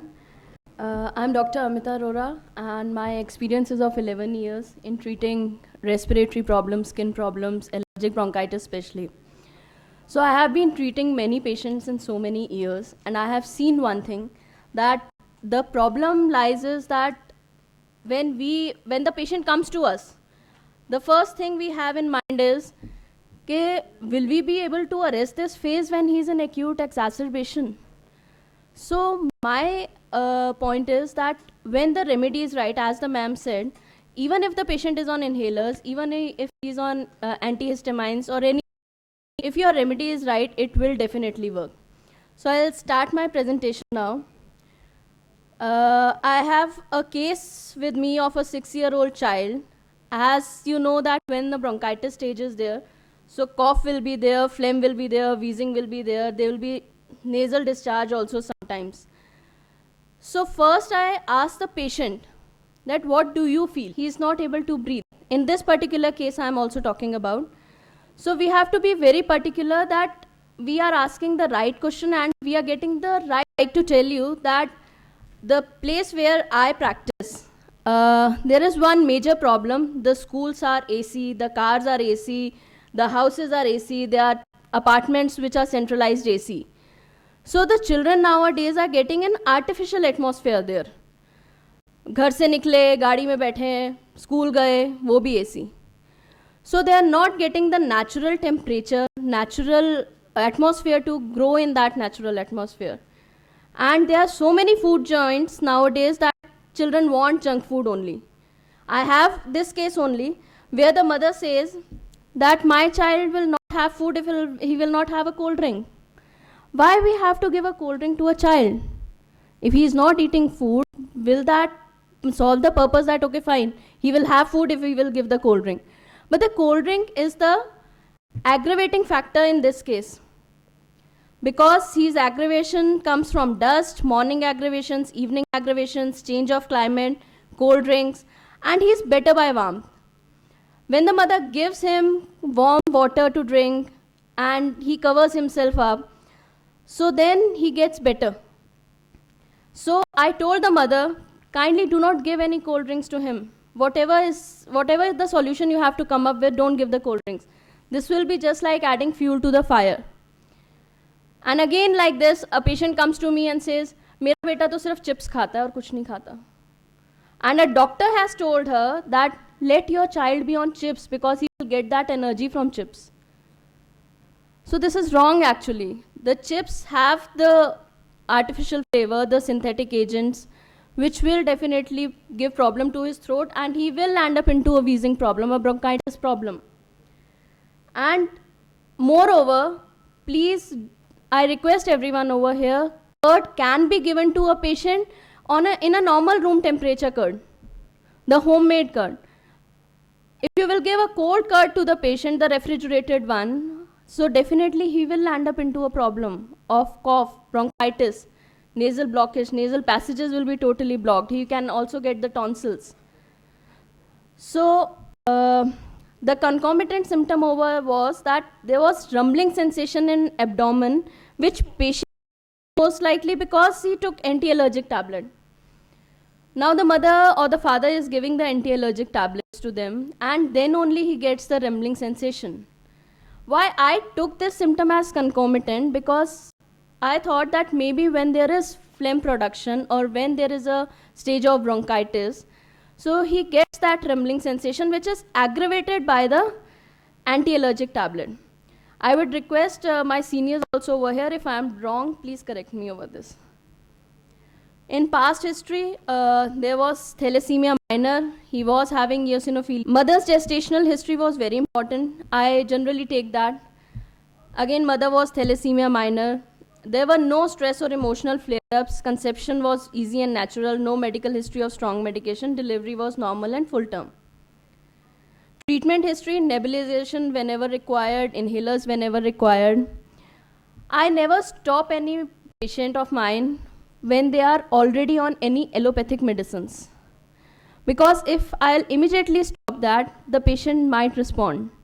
So when I am giving homeopathic medicine, I generally tell them that please give a gap of 1 or 1.5 hours and then you can continue homeopathic medicine. Put it off. In personal history, he likes normal homemade food, prefers less spicy. Season like summer season, prefers to be covered while sleeping. Sweating is not marked, satisfied with fan only, he doesn't like AC. But unfortunately, he has to be in AC atmosphere every time. Appetite is average, prefers vegetarian food only. Thirst, very thirsty, finishes almost 1 liter bottle in school and at home drinks almost half a liter or so. Urine normal, satisfactory stools.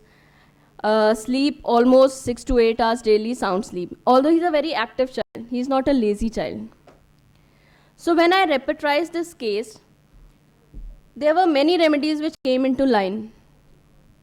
There was pulsatilla, there was ipecac, bell, arsenic, lyco, heper, nitric acid. But my main focus was that I have to control his acute attack, him to a normal stage. And he should also build his faith in homeopathy, because if we will not be able to arrest that acute stage, so maybe the patient will leave the treatment and again go into the modern system of medicine. So at that moment of time, I selected Ipecac 200.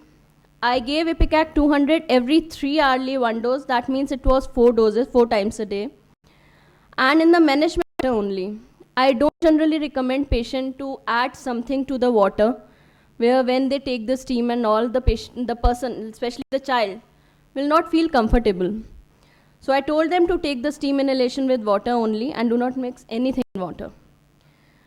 I also advise the patient to generally do pranayams. Your all channels, your bronchioles, everything, the blockages, everything goes off.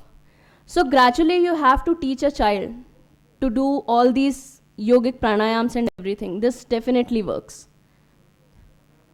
After 7 days, I called the patient for the second visit, and patient felt better than earlier. Cough was better, but it was still present. Breathlessness was reduced. Can inhale now properly. General condition was also better.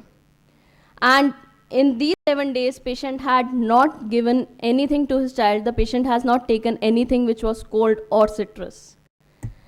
So again, I repeated Ipecac 200, that is 3 times a day for next 7 days. And I have also given him tuberculinum 1M 1 dose.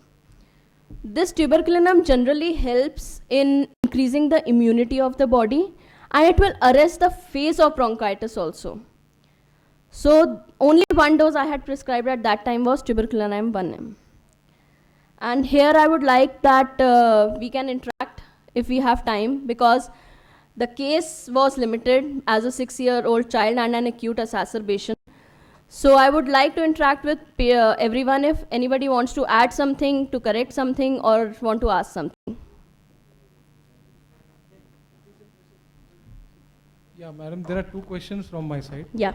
First is how a person in status asthmaticus. As I understand asthma, bronchitis is continuous, asthma is episodic. Most of the time, his chest doesn't show any sign in auscultation, except the residual sound, if at all in some patients.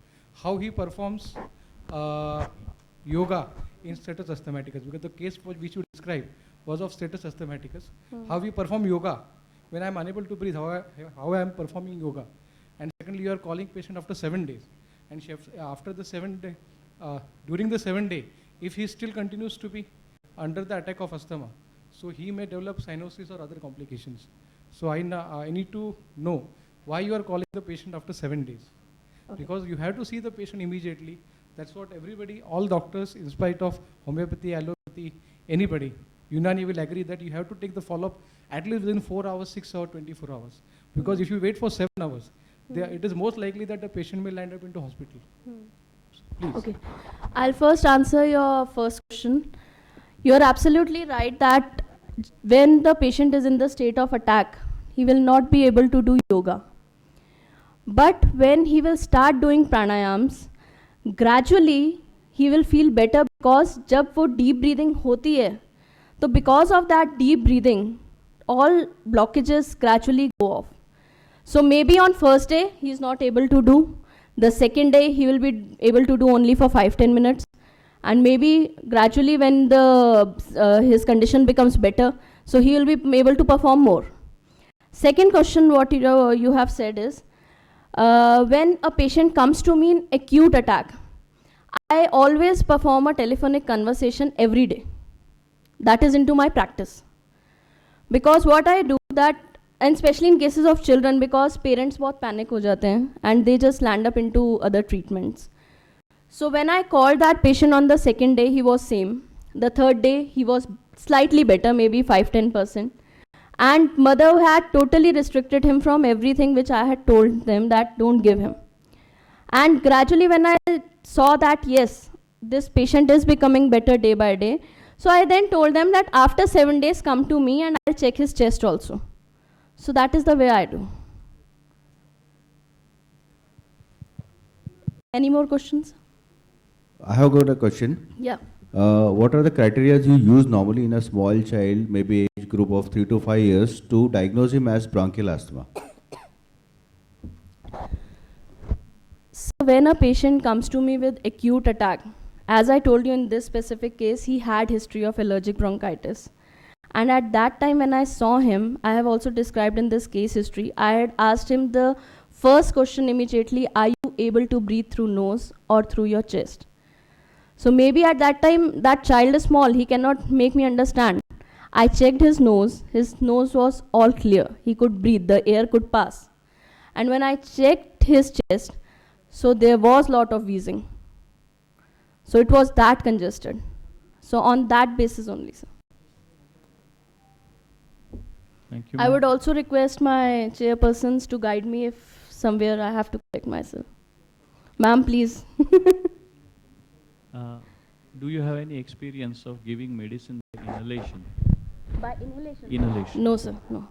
No. Because so many people I know, they give homeopathic medicines through nebulizers or inhalations. No, sir. I don't have experience till now.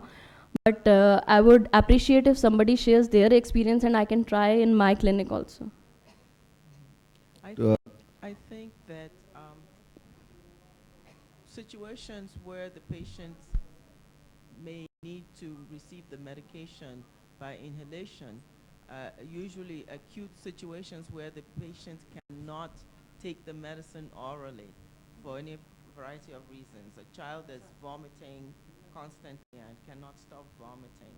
A child who refuses to actually take the medicine in his mouth. But in most instances, an oral administration of liquid drops does the job quite well and is faster than trying to set up an inhalation delivery system for medication. Thank you so much, ma'am, for your lovely words. One Thank more. you, everyone. Thank you. Yeah, sir. Ma'am, one more suggestion. Yeah. Normally, when we see a small child with breathlessness, if you said congestion will give rise more of rals than wheezing. So, Pardon me? A small child, if you see there is a lot of congestion, we see in case of pneumonia or bronchitis or chronic bronchitis. So we'll generally label it as asthmatic bronchitis and not as probably as bronchial asthma, because labeling a person as a bronchial asthma causes a stigma to the child as well as the parents. So we have to be very concerned and very careful when you label a person as asthmatic. So normally we say that is asthmatic bronchitis, is not a pure asthma, and then unless and until we are sure after carrying out pulmonary function test, then only we can label that this child has got a asthma. Labeling a adult as a COPD or labeling a small child as an asthma should be with lot of concern. Okay. That is what is my concern. Okay. Thank you so much, sir. I'd like to say something about that. Yeah, ma'am, please. Because, in fact, I disagree with that statement, because the vast majority of children with asthma go undiagnosed. If a child has recurrent bronchitis or recurrent pneumonia, that child probably has asthma. And very often the physician overlooks that, does not make the diagnosis. And because of that, the child ends up with multiple episodes and multiple hospitalizations, whereas if the doctor recognizes that this child has asthma right from the get-go, then the doctor can make, the homeopath can make the appropriate absolutely right, interventions to prevent subsequent episodes of acute bronchitis. Yeah, ma'am. Thank you, ma'am. Thank you so much. Thank you, everyone. Thanks to the Omics group and Apart thanks from to the your topic, chairperson. I would like to involve Dr. Khan into discussion here. Yeah, please, sir. Because what she said, most of the asthmatics and other, they are on some form of modern medicine, and then you are starting some homeopathic medicine with it. last day your topic was interaction between the two pathies and different medicines. So what is your experience in this? So I would like to add over here that mostly what happens, it is the fate of homeopathy, or I would say that when a patient comes to us, they had already taken so many things in modern system of medicine, from modern system. Like somebody is on nebulization, somebody is on inhalers. So when we see the history of a patient, then also we can conclude. But as a homeopath, when we take the history, we make our own diagnosis also. So we have to take the past history, we have to take the mother's gestational history, and then on those basis their symptoms, and we do also advise the test wherever it is required. So then only we can proceed on the diagnosis and everything. And it was the known case of allergic bronchitis. In parents' history, like if you see the parents or the grandparents, in my practice I have seen that they suffer generally with any kind of genetic disorders, like anything, say about bronchitis, diabetes, BP, anything. And the child inherits that. I have seen cases who have juvenile diabetes, juvenile asthma. I have one case where the child is only 2 months old, and when he was born, at that time only he went into respiratory distress. Because during that gestational period, mother had suffered with asthma problem and the father was also asthmatic. So depending on those case history and the past history of the patient, we have to come to these conclusions. No, but pathological tests, why those are not undertaken in homeopathy? So when in our medicine, like in homeopathic system, there is no drug which will say that, okay, fine, this drug is for serum Ig level. This drug is for anemia. Anemia ke to bahut drugs hain, but I would say that specifically in case of bronchitis, if I say that this drug is only ke bhai ye increase kar degi serum Ig levels ko. When we take the complete case history on depending upon the patient's symptoms and mental picture, so then we take the prescription, then we give the medicine, and then we see the results कि उससे क्या result निकला है. I think I will add to you. Yeah, Even if you investigate in most of the bronchial asthmas and bronchitis, apart from leukocytosis and eosinophilia, in CBC picture you are not going to get anything. Anything.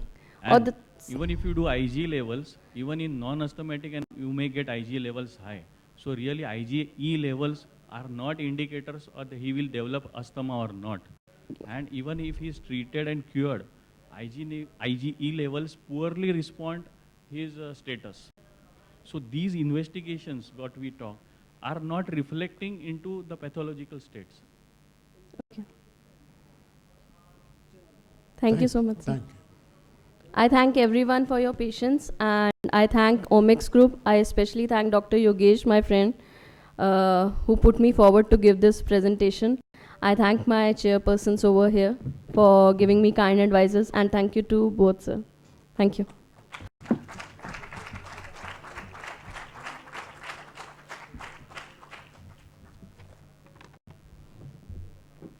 Thank you, Dr. Amita Arora.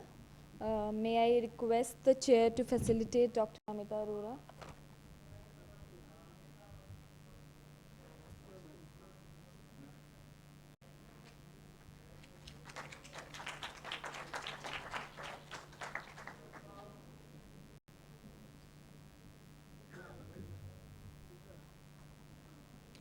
Next, may I call upon Dr. Sameer A. Joshi from Virar Homeopathic Medical College, India.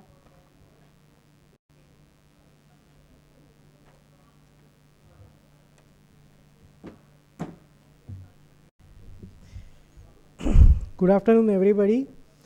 Good afternoon to all the chairperson. I'm Dr. Sameer Joshi from Virar Homeopathic Medical College. I'm teaching in the Department of Pathology and Microbiology. My topic is homeopathic management of gout, where I'll be mainly talking about the etiopathogenesis of gout according to modern medicine. To uric acid is excreted mainly through kidney at the level of distal convoluted tubule, and the whole pathway is governed by the enzymes like hypoxanthine guanine phosphoribosyl transferase and amido phosphoribosyl transferase.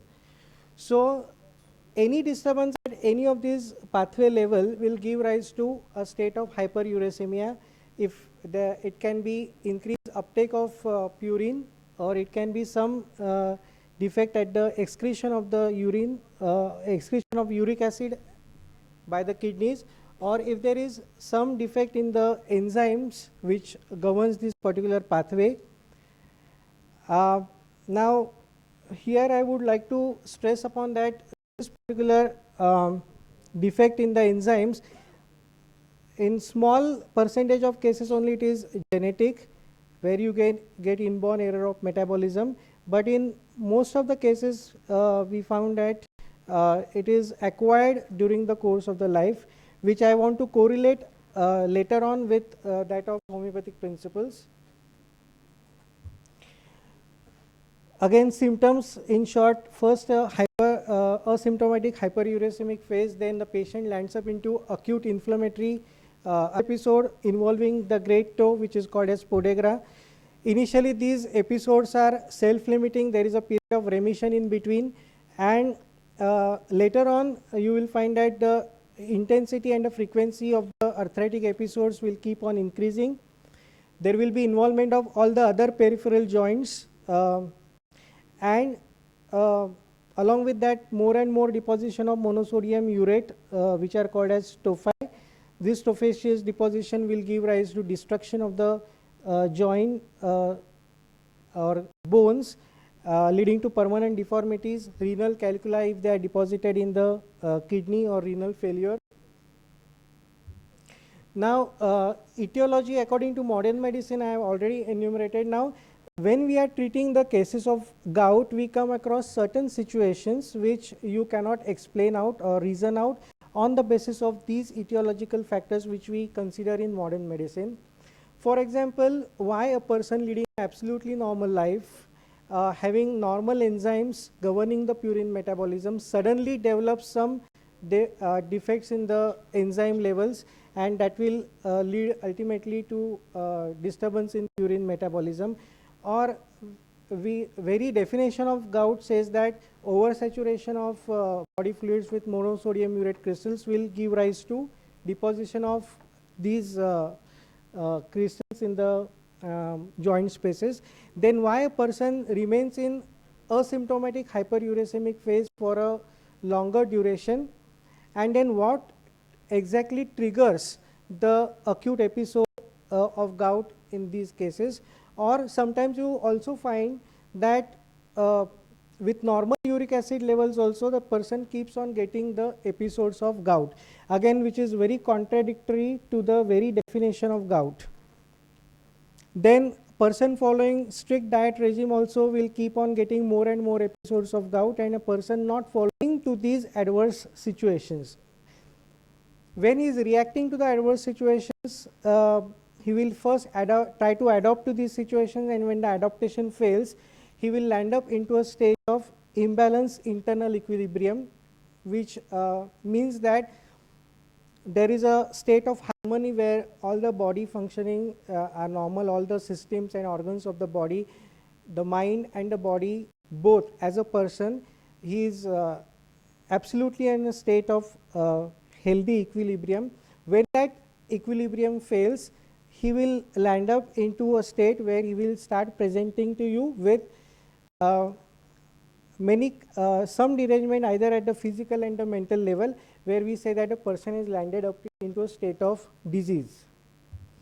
When the person lands up into a state of disease, then we say we come to know that there are many personalities which are predisposed to certain kind of pathologies. They tend to develop certain kind of pathology, and these predispositions in homeopathy we call it as diathesis. And according to various pathologies which we see, these diatheses are divided into scrofulous, hemorrhagic, tubercular and uric acid, and out of which when we consider gout, then we consider uric acid diathesis. So when these people having uric acid diathesis at their background, when they land up into a state of disease, then they will start developing pathologies related to uric acid or purine metabolism disturbances, either at the level of enzyme defects, or they will start getting more and more episodes of gout, deposition, more and more depositions of these monosodium uric crystals, development of renal calculi, acidic urine. So all these type of pathologies they start getting once they go into a phase of disease with uric acid diathesis at their background. So that's how we explain why suddenly the patient goes into a phase where he present to you with enzyme defects, or why start getting more and more episodes of gout, what triggers the acute episode, etc. So when we consider that as then automatically the basis of homeopathic prescription also will differ from that of heel and knee joint boring type of aggravated walking, aggravated morning relieved by warm application. The main symptom which I want to bring to your notice is perspiration upon the scalp while eating, and that was a very peculiar feature which was not related to the basic pathology of gout, but which attracted my attention because patient was presenting to me with that particular symptom very strongly. When I clubbed all the other symptoms which I have written with colored, I came to the prescription of nitric acid, which covers psychosyphilitic miasm. Again, that covers the gout.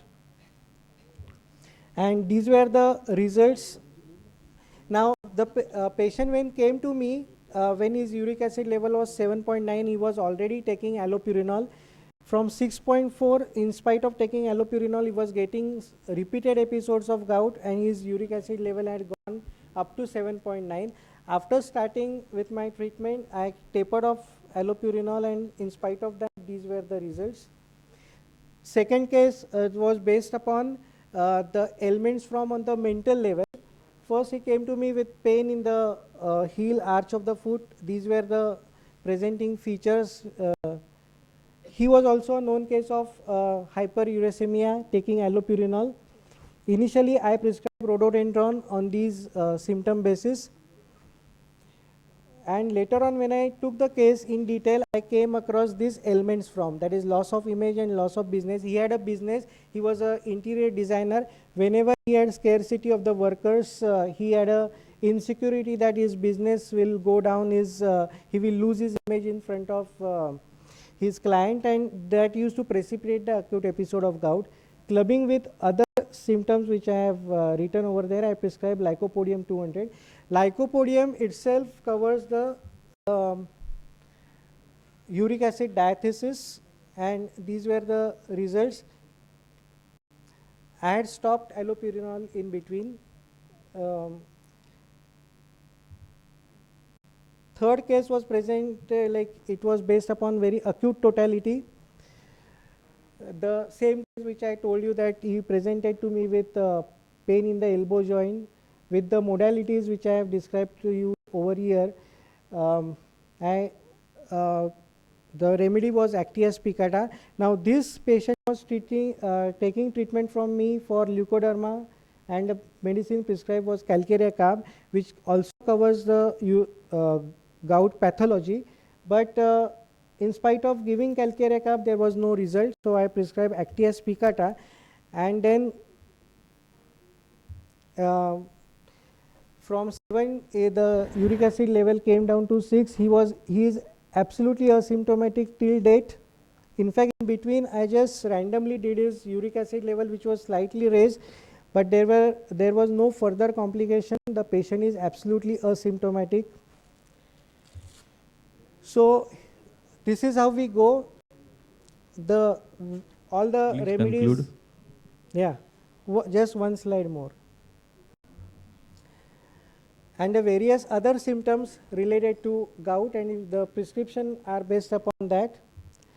The last is the medicine which are prescribed for gout, various tackling the inflammatory episodes, covering the uric acid diathesis, where they try to correct the purine metabolism, try to excrete excess uric acid, and these set of remedies like nitramur, kalikam, nitric acid, when they are given on a constitutional basis, they will control the uric acid levels on a long-term basis with prevention of complications.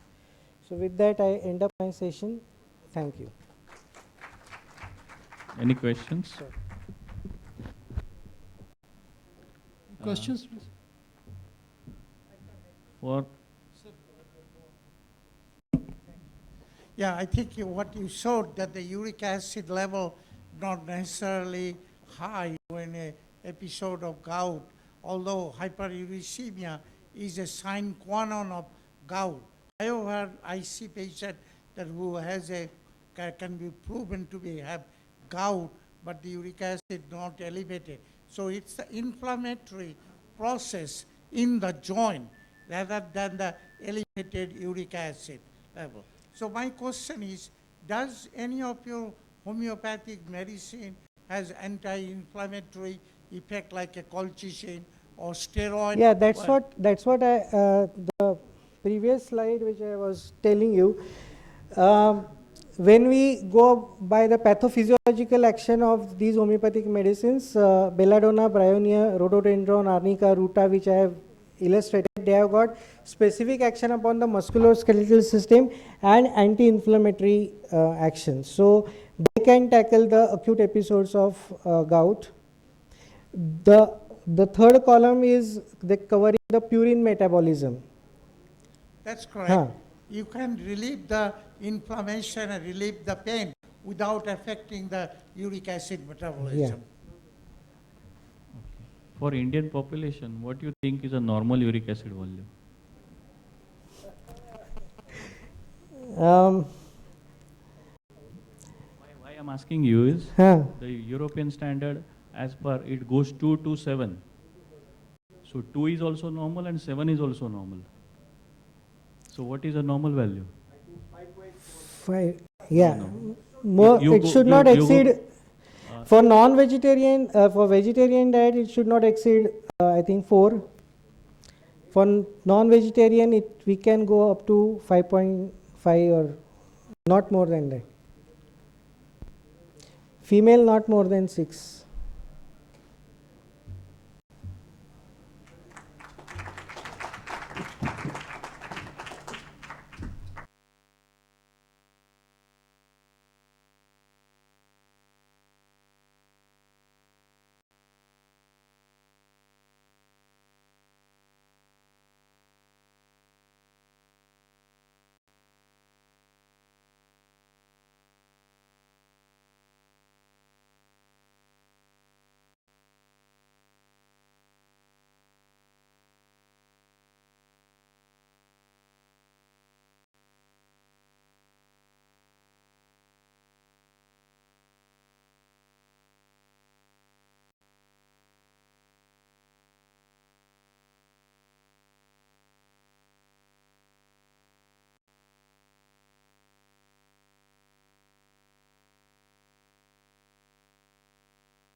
Avya.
We will start the session.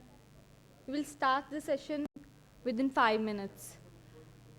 I would request everyone to get back to their seats so that we may begin the session without any delay.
Welcome back, everyone. I hope you had a good lunch. So, with the permission of the chair and the co-chair, we resume our session. Now, I would like to call upon Dr. Mohan G.R., Caves Homeopathic Medical College, India. And the title of his study is Role of Homeopathy in Irritable Bowel Syndrome.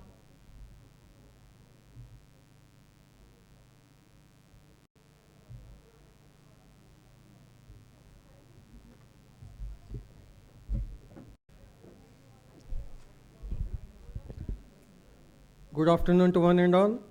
Good afternoon to chairperson, co-chairperson, budding students of homeopathy and faculty members of other system. Before I start my presentation, I would like to tell you why I selected this topic. What is the importance as on today? Previously, 10 years back, we used to get very few cases of IBS. Now presently, nearly our clinics, our government dispensaries, private charitable dispensaries are flooded with 15% of IBS cases. Most of the IBS cases are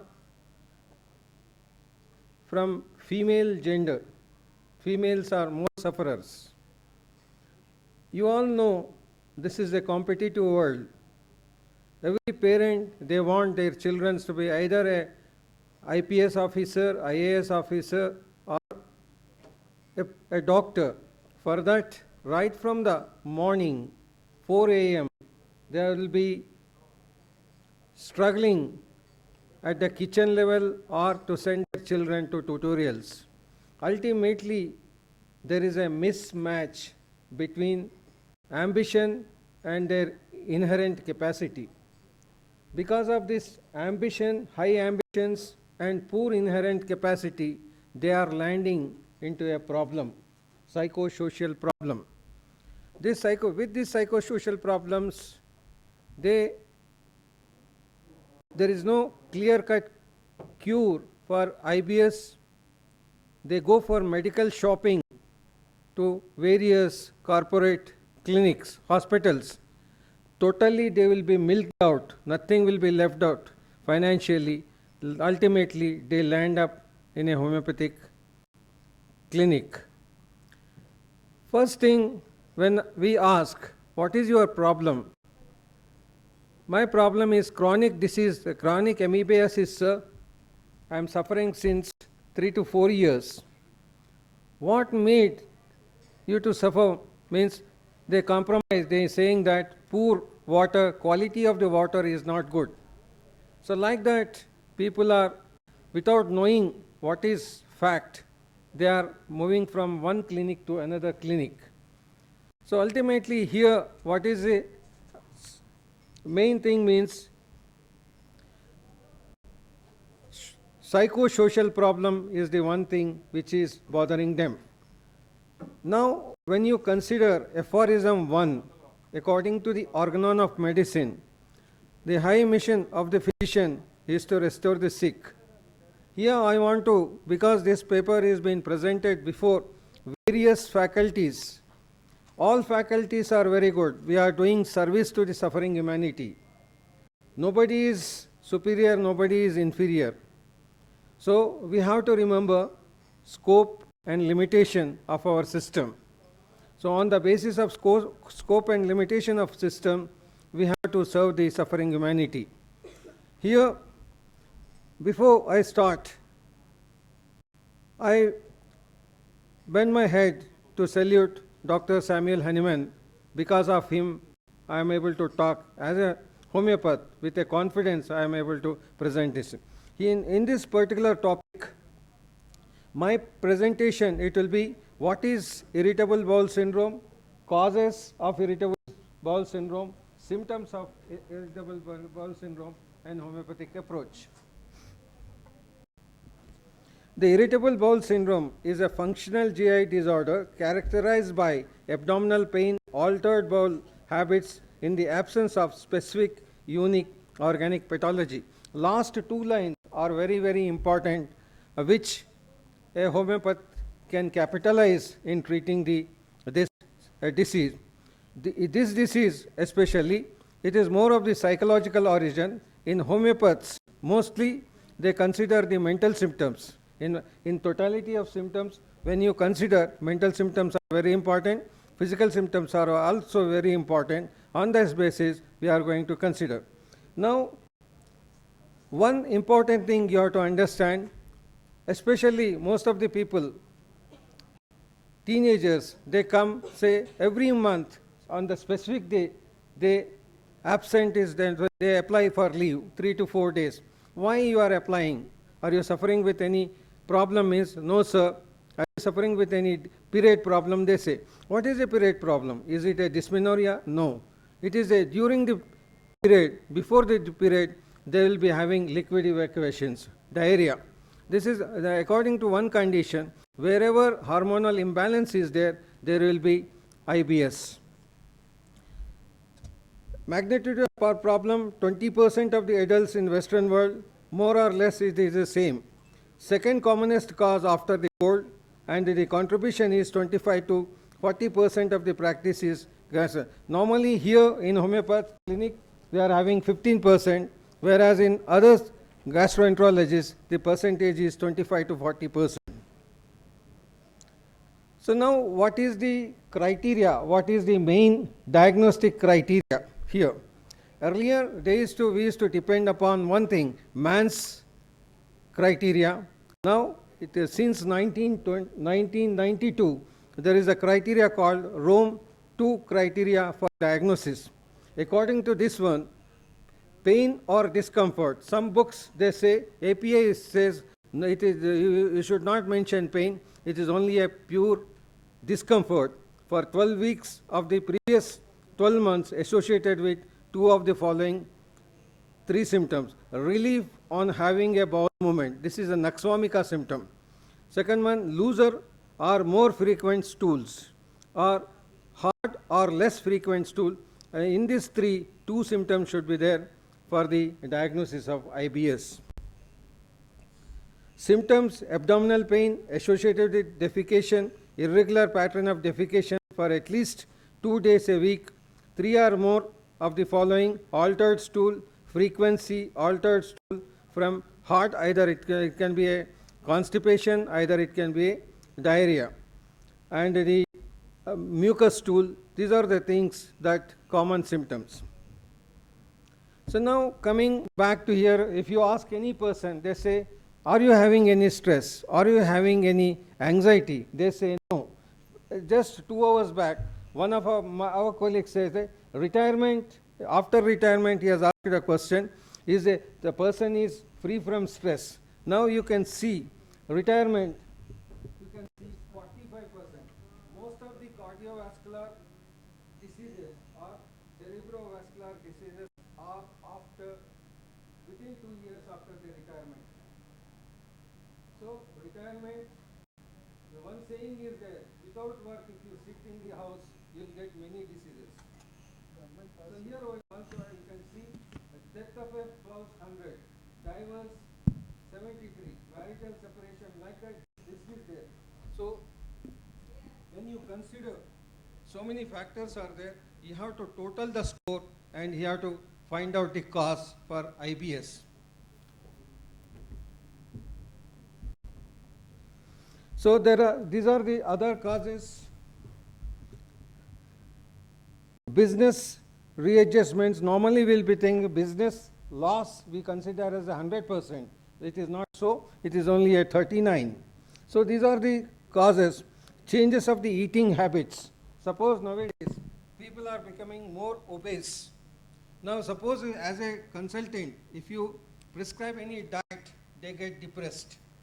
So changing the eating habits also 15%. Change in the vacation 13. Christmas, normally we'll be thinking Christmas is coming, we'll be happy. But because how to celebrate the Christmas, it leads to 12%. So these are the causes. Normally this is the stress scale. According to that one, we have to measure. Now what is the homeopathic approach means? In a homeopathic system, we all consider important thing. Already my friends, they told. One is the case recording. Now in homeopathy they use for the well taken case is half cured. And physical examination, provisional diagnosis, differential diagnosis, investigation, and the final diagnosis, analysis of symptom. And before that, you have to try to remember, normally we adopt one technique, it is called live space investigation. Most of the PGs, in the PG colleges, we take up the live space investigation. The patient as a child, patient as an adolescent, patient as an adult, patient as on that day, we will be considering. Now, for any disease, in the morning, there was an interaction. We have to go for the two things. One is the fundamental cause, second one is the exciting cause. Homeopathy requires the two causes. We are more depending upon therapeutic diagnosis than nosological diagnosis. Here we are giving much importance to the miasmatic diagnosis and then the classification of the disease. In the morning one, doctor, she was talking about acute diseases. Yes, of course, in the acute diseases. Now, how you land up to call it as acute disease? Only on the basis of the classification of the disease, you are going to say whether it is acute or a chronic case. So here also, this is especially incorporated for my friends from Ayurveda, Yoga, other faculties. Now it is a part of the study. I have received a call hardly 16 days back to present a paper. So normally we are supposed to take 30 cases. I and my assistant, we have taken this project, a mini project. In this, now as on today, we have incorporated 24 cases. Female gender are more, homemakers are more, and the large families, 3% are employees, males are very less. The DIBS means diarrhea with IBS is more seen than constipation with IBS. Normally, when you are diagnosing a case of IBS, you are giving much importance to the diarrhea rather than constipation. That we have to remember. This is the table showing the age, gender. So maximum cases are seen between the 26 to 35 years. That is, the females are more and only the 2 males are there. Occupation, showing the occupation, homemakers 8, teachers 4, IT professionals 4, clerks 1, total in the female 17 are there, and in the male are 6. Table showing the remedies. Here, arsenic album, the person is having the restlessness, and with the anxiety, restlessness, IBS is common. Gelsemium, fear is there. Argentinum nitricum, fear is there. Cyanodine ductus, it is a intercurrent remedy. Carcinosin, wherever there is a chronicity where you are not able to break the case, you are using the carcinosis. Merxol, one important symptom is there. Never get them feeling. That is a very, very important symptom. The person is not satisfied. See, even if he goes to the washroom 4 or 5 times. Naxwamika, one symptom is the passing stool gives the relief. So this is according to the combined repertory. This is the Murphy's repertory. In homeopathic system, we use the repertories. So management of the IBS, treatment, change in the diet. If it is a constipation is there, normally we give the fiber diet. If it is a diarrhea is there, non-fibrous diet, it is given. Ultimately, cognitive behavior therapy is the final. Now I have treated a case. The case has come in the 5th June 2011, and since 8 months I have stopped the treatment. There is no recurrence of the symptoms. The patient, we aged about 39 years with a weight of 56 kgs, consulted me on the 5th June 2011 with a pain abdomen ameliorated of passing the stool, pain drawing in the lower lumbar area, passing stools 4 to 5 times, CT scan, abdomen was taken, even upper GI endoscopy was done, everything was normal. Case was diagnosed as a IBS by local gastroenterologist. So this is the repertorial chart. In the repertorial chart, irritability has been taken, anxiety about the health, one health, abdomen pain, stool after enumeration, diarrhea, anxiety. Wherever there is anxiety, she passes the liquid stool. Food brings, cold drinks aggravate, and the food brings, cold food aggravates. So ultimately, choice of the remedy has been narrowed. Arsenic album it is coming 1, and the Naxwamika is coming 2, and agarika. First we have selected Naxwamika, then she has come from the allopathic hand, and then the 1 dose of Naxwamika, then it was followed by the arsenic album. I have given the, then followed by antipsychotic remedy called natrum sulph. Closing remedy was tuberculinum. So since last 8 months, the patient is free from symptoms. So this problem she was having since last 6 to 7 years. So the fundamental cause we have taken from the RP Patil repertory. So I have calculated this thing. SORA 41%, psychosis 34%, and syphilis 25%. Treatment follows Naxwamika 30, followed by arsenic album, natrum sulph, and closing remedy was tuberculinum. So this is the reference for this said article. Already I have published one article on the IBS in the year 2006. These are the articles. Thank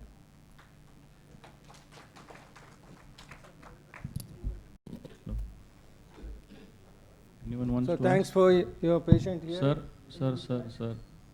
Can you explain the rationale behind arsenic and natrum sulf and how they are followed up with logic?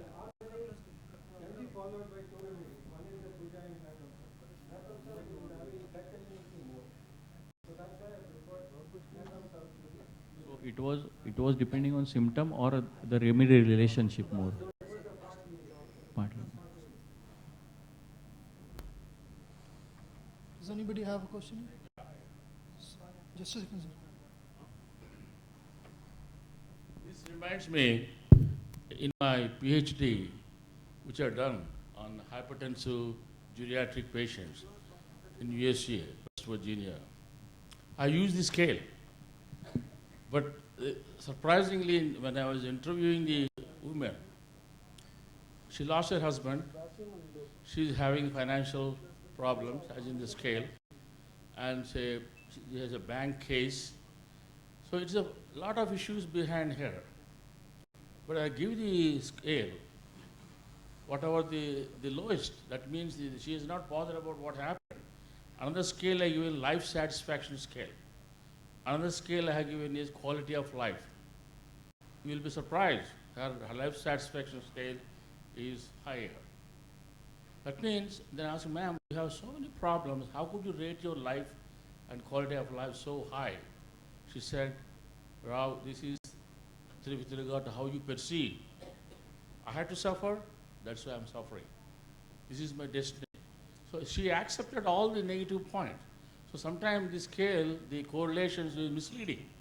Maybe she's an exceptional woman who has taken everything to her stride, all the negatives into positives. But very rarely people do that. That's my comment about it. Sir, thank you very much. Especially the women. Yeah, she's a woman. Because that is a compromising character is there with the women. If they are suffering with any problem, they think because of the bad weather, because of the water, they almost all they sacrifice for their family members, but in return family members they do not give due respect. And also she brought her disabled son, who was sitting restless when I was talking to this woman, restless, the way he's behaving, his hands and limbs and his head. I thought he's not a normal guy. But she's bringing him up. Though her son is suffering with some disability, she's not worried. Her rate of quality of life and life satisfaction was very high. Thank you. Any more questions? Any corrections?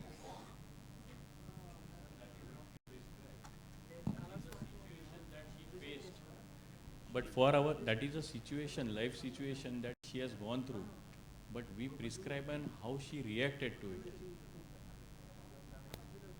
Thank you very much. Thank you.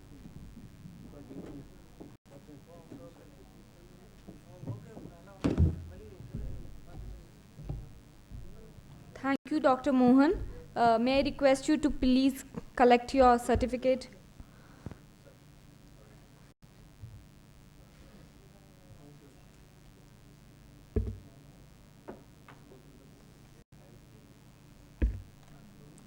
Now I would invite Dr. Shashikant Seth from Mumbai, India, and he is presenting on the topic Sujok, the healing touch. Dr. Shashikant Seth is associated with National Healers Association International, Bombay, India, and is awarded by the President of India with Hind Ratan Award. He has invented home remedy for heart and diabetes. Please welcome Dr. Shashikant Seth.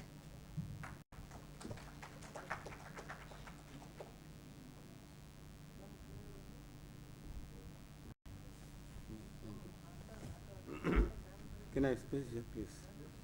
I need to put my file. Okay. I want. Can you close it? Input.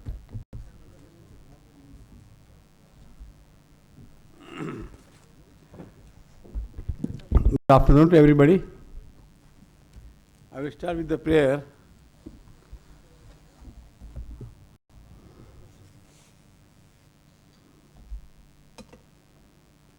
मङ्गलम भगवान् वीरो मङ्गलम गौतमगणी मङ्गलम कुन्दकुन्दाद्यो जैनधर्मोऽस्तु मङ्गलम् सर्वधर्मोऽस्तु मङ्गलम् ओंकारं बिन्दुसंयुक्तं नित्यं ध्यायन्ति योगिनः कामदं मोक्षदं ओंकाराय नमो नमः ओंकाराय नमो नमः ओंकाराय नमो नमः. Thank you. I think everybody is tired now. So we'll start with one exercise. Okay, there is no exercise, just small meditation. Please, all of you get up, and then we start my talk. Okay? Please. Just touch your finger here. Touch your finger with your thumb, and keep it straight here. When I say Om, take your hands up. Reem, take it down. Namah, down. Okay? So we do it at least 5 times. So I will explain what is the meaning of Om, Reem, Namah. Okay? We start like this. See again. With me. Close the eyes and start with Om. Speak out yourself. Reem, Namah. Everybody should say like this. Okay? Say again. Om, Reem, Namaha. Om, Reem, Namaha. Om, Reem, Namaha. Thank you. Take your seat now. There is no any religious or religion. Om is a universal energy. Reem is I am accepting it. Nama I am respecting it. When you invite energy, when you accept it, it remains with you. And this when you touch here, in this acupressure point, in Sujok, this acupressure point is here in the brain. If the brain is activated, everything can get it. Any physical or mental or emotional problem can be avoided. Okay, so now I start with my touch healing therapy. Actually, they put the Sujok therapy. Sujok is a acupressure point, acupuncture, but I'm a healer. I give the healing all over the world. You see, forget that I'm going all over the world for the treatment and training course also. I give the training course. So what is the touch healing therapy? So anybody can tell me what is touch healing therapy? But touching only, when you transfer the energy into the patient body instantly for activate the nerve system for any physical, mental, emotional problem. After 5 minutes, when I finish my 10 minutes, after my talk, I can give some demonstration. If anybody having any problem in the body or mind, or in the physically or mentally, we can try that. But energy, as I told you what is energy is. Anybody can tell me what is the energy is? Energy is only universal energy which is in the abundant energy available in the universe, anywhere in the world, anywhere in the field, after you, beyond you, under you. Everywhere energy is there. As an attuned and initiated person, they activate the person can transfer the energy instantly for the patient who they are having any problem that can be cured or maybe relief or maybe much better than what they are.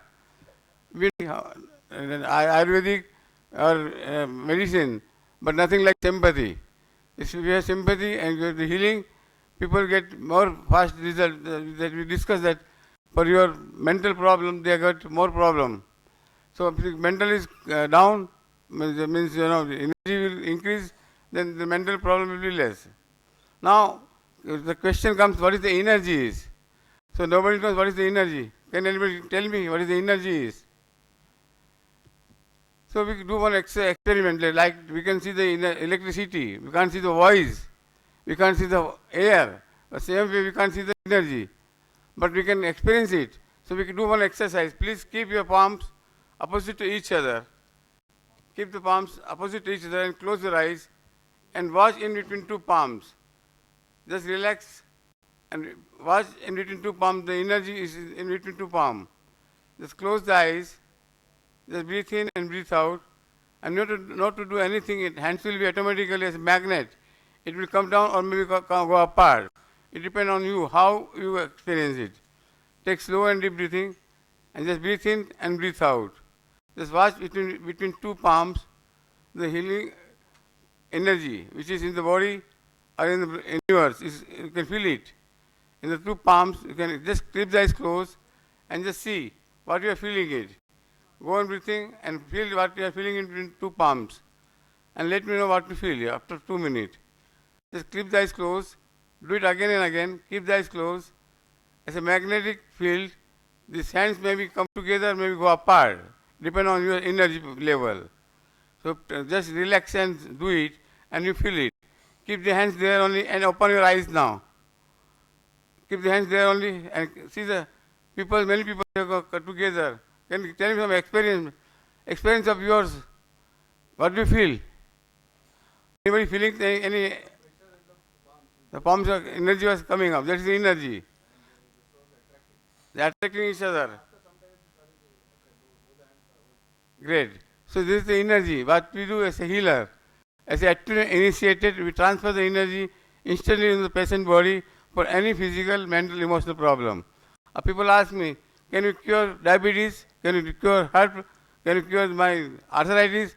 I say everything is possible if you do it properly. Because everything is required your control of your mind. And in the morning, Mr. Mandal was telling, if you break your mind, you can't do anything. Your mind is correct, everything is possible. So the same, this age also is working, at least a long period. So how is working? Because of the energy. You take the energy because mind is properly working. So as a initiation and attunement, I say this energy can be transferred. And I told you what is the energy is. So we have taken live photographs. Sometimes there are so many therapies in our, like our Reiki or pranic or any other, there are so many energies are there. Can you hold please? Can you stand here? See, this is my picture from the President of India, award from the President of India. Because I don't prepare anything like your people have prepared all CDs and everything. Now we are talking about the energy. So how this energy is going as a healer. He's taking green color energy from the universe. This is a PIP picture camera photo. Please can you just, somebody can help to show the people from our desk to everybody. This energy picture, it shows that this energy is taken out from the energy from the universe and transferred into the patient body instantly for any physical, mental, emotional problem.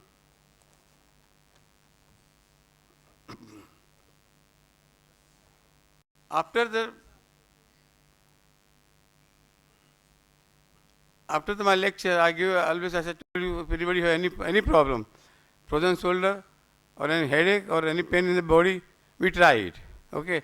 So some picture is taken out by PAP picture. It shows that how the healing ends on his throat area and heart area. He was having heart problem and the lungs problem was there. He was not able to walk. He was 65 years. This is 10 years back picture, 10 or 15 years back picture. He was not able to walk. He brought somebody on the stage and I started healing. It says, first it was having his lungs and heart was having red color energy. This red color energy is picked up by healer, it says here. It's going through his body. That's why I'm telling people, in any, any treatment, any doctors even, or healer, or maybe Reiki people can get the present problem in their body. So when this body energy is going to the other healer's body, or doctors or anybody, if you are attuned and initiated, this energy is going out. This picture is showing here. Can you please? And for that, please bring my file. Please file. I go all over the world and give the training course to doctors, healers, acupressurists, acupuncturists, and many, many people who they want to learn. Anybody can learn it to save themselves from getting the bad energy from the patient.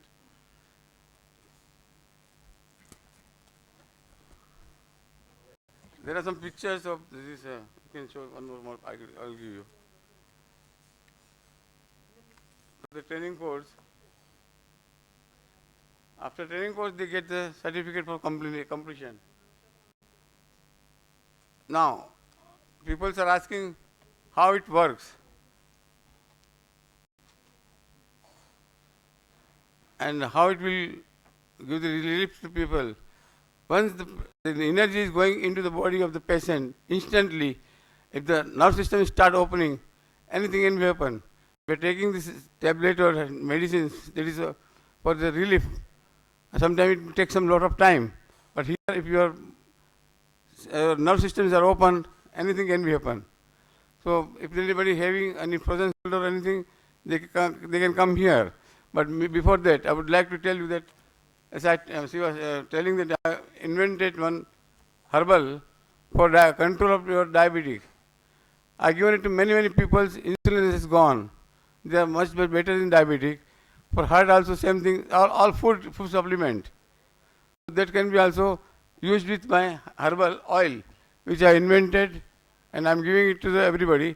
And that is Jivan Prava is very effective for anything that we put in the recipe and we can drink it, then anything can be happen. And for headache, cough, cold, immediate effects.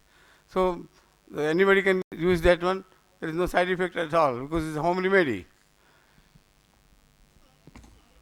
If anybody have any problem, please come on the stage so we can try a demonstration. Sir, I think we are short of time.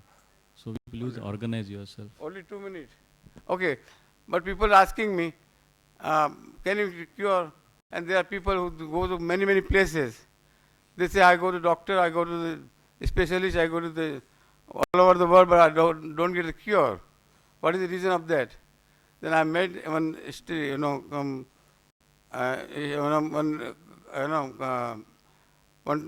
talk about that. Only this man only.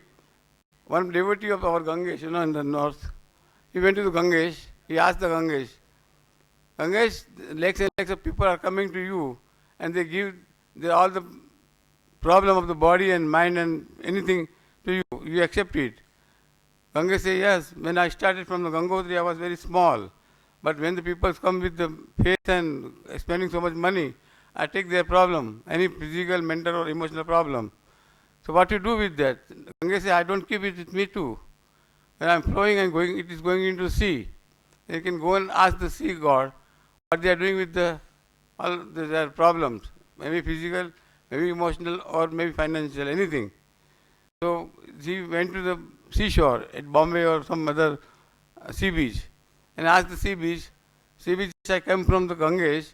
He says that whatever problem given by the people, they are transferring into a sea. Gangesh transferring it into a sea. So what you do with this? This says, I am a very, very big heart, very, very big place. All the problem comes, I accept it. But then what do you do with this? The sea said, when the time comes, I go up again and pour it again when the time comes. What does it mean is our karma. If you have done good karma, you get good result. If you get bad karma, it takes a lot of time, sometimes may not be cured. So that is what I say. Time is there? Okay. So if I can give 5 minutes only demonstration. If anybody has any problem, immediate problem, we can try something. Healthy, good, very good. Very appreciated. Very good. So we can do one exercise. Please get up again. This is a exercise for the getting your female people get the very good facial. And we as a general person, we can get the acupressure point. Please get up, please. So do with me. When you get up in the morning, if you do this exercise, you will be healthy for whole day. So just Step for 10 times like this. 1, 2, 3, 4, 5, 6, 7, 8, 9, 10. Okay, then rotate it 10 times clockwise. 1, 2, 3, 4, 5, 6, 7, 8, 9, 10. Press it. Go anti-clockwise. 1, 2, 3, 4, 5, 6, 7, 8, 9, 10.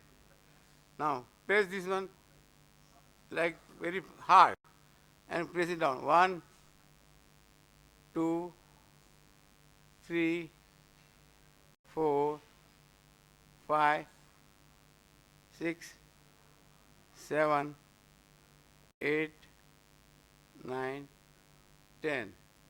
On the eyes.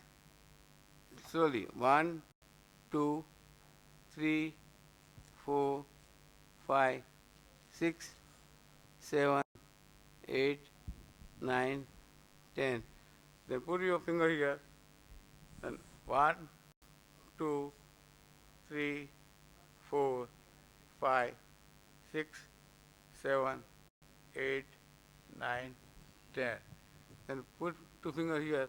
It's a very special point within our acupressure. If anybody got unconscious, press it here, you will get up. Okay, try this one.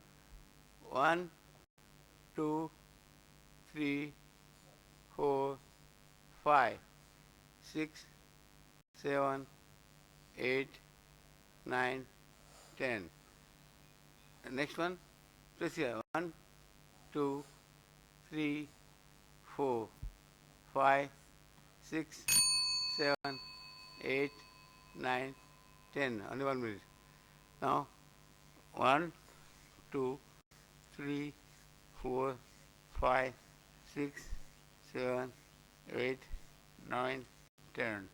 Anti-clockwise. 1, 2, 3, 4, 5, 6, 7, 8, 9, 10. Lastly, catch your ear in the center. Just one ring only. You will feel the ring inside. This will give a ring inside. It means this is, you got an acupressure point, because this was for your head, this was for your sinus, this was for your get up when you fell down, or this for constipation, and then well, I forget this one, the throat. Okay, so time is over. Conclude, if anybody sir, wants conclude. anything, if you want healing also, you can try in the outside, because time is over. Thank you very much.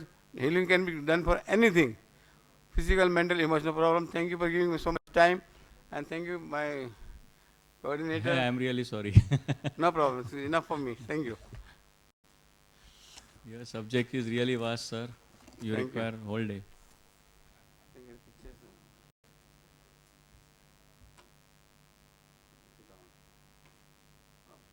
One more round.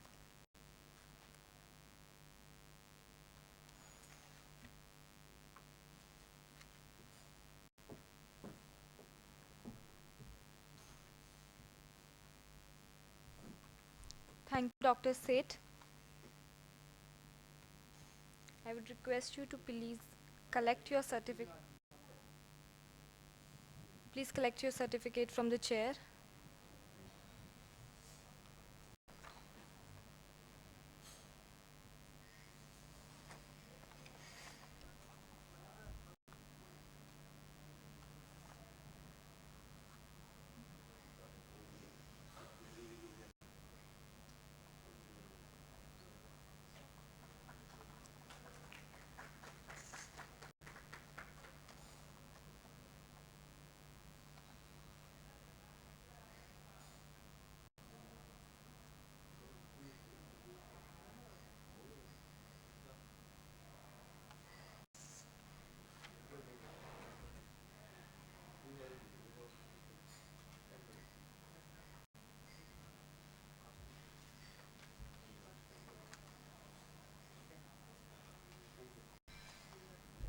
Thank you, Dr. Seth.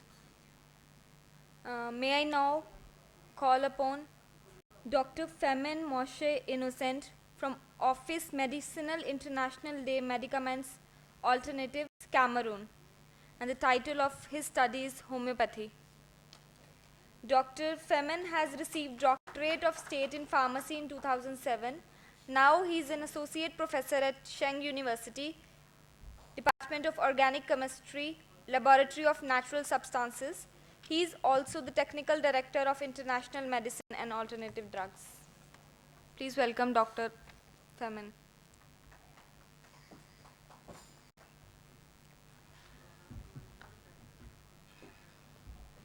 Good afternoon. Hello. Good afternoon. Yes. Distinguished invitees and honorable guests. I was surprising that my dean told me to come and represent the university here. But in Cameroon, government are not believing on alternative medicine, first of all. When I was returning in my country after my study, I discovered that so many people suffering in the different hospitals. Then I'm asking some of director of the general hospital of Yaoundé if it is not possible to change some type of way to treat patient. He said that it's not possible to change our system. We have just to believe for what the public health said in our hospital. I told to him that it is possible to use conventional medicine and some alternative medicine to help patients. That is the reason why, since 2010, I'm starting looking how and following what I'm already studied before, how I can try to bring alternative medicine to a patient. When I went to the Ministry of Scientific Research, then I applied there. They said that if the medicine that I should provide to the patient should respect those conditions, then it will accept. I'm saying that it is possible to pass through controls for what I can do, and if the toxicity, if the medicine that I will provide is not toxic, and the pharmacology test should be show that the principles are effective, that is normal that they can try a medical trial to see how for next 5 or 10 years they can introduce alternative medicine in our system. That's what I contacted some of medical personnel, and we decided to open a clinic who shall control patients taking conventional treatment and homeopathic product also. And the medical trial is well going. Since this morning, I listened that so many colleagues are talking about homeopathic, but now I can just bring my own, the part of my research in homeopathics product. Because of the concept, it is a form of holistic medicine that helps the body to heal itself. So homeopathy is fundamentally different from allopathic, which administer external remedy to counter the effect of the symptom. Homeopathy maintains that it is not useful to treat the physical manifestation of the disease, because they are only symptoms of an underlying condition to cure the underlying disease. Homeopathic aim to stimulate the vital force of the body In terms of Hahnemann within the spark, it is a equivalent to the modern concept of the immune response. In homeopathic treatment, this is not the remedy that heals, rather than the remedy stimulate the body's natural defense. Hahnemann believed that the disease is caused as the energy level. It is an imbalance that makes the person susceptible. Note that the allopathic medicine has drafted far from the concept with respect to the susceptibility of the patient to treat people after they become sick. Now of military homeopathic Samuel Hahnemann from 1755 to 1844 formalized the modern perspective. He became now in successfully treated case of typhus after the Battle of Leipzig in 1813. Homeopathy treats according to the law of similar, as immune reaction can be triggered by inoculate, and substances that cause symptoms in healthy person can be used to treat the same symptom when they are the result of disease. There are thousands of homeopathic medicine and using in homeopathy preparation diluted in infinitesimal quantity. Most homeopathic remedies are prepared from plants or animals, usually diluted on part in 99 parts of water or alcohol. It was vigorously shake liquid and then take a potion for further dilute in 99 parts of water or alcohol. 0.1% diluted again, 0.01%, and repeatedly. It is important to check the preparation, which is said to transfer energy to the solution. Paradoxally, the most the diet is diluted, the more powerful it is. It can be even be diluted below Avogadro's number. So there are more molecules on the starting material, and this is what produces the most powerful cure. The remedy is taken as drop or absorbed in a powder and then swallow it. Homeopathic therapists carefully consider the patient's symptom because they indicate the type of imbalance in the patient's defense. These patients have different, the same underlying disease and will therefore require different remedy. Diagnostician said carefully all the symptom, location, intensity, diurnal variation, factor that intensify. In order of decide of treatment, the therapist prescribe a remedy for the individual patient, so that people with apparently similar symptoms may receive different treatment depending on their constitutional type, physically, and even their attitude. Could prescribe medication or more, the homeopath can use software to help find the right remedy to the complexity of the symptom presented. Number of patients treated themselves with homeopathic remedy over the course counting is health, food, store, pharmacy, etc.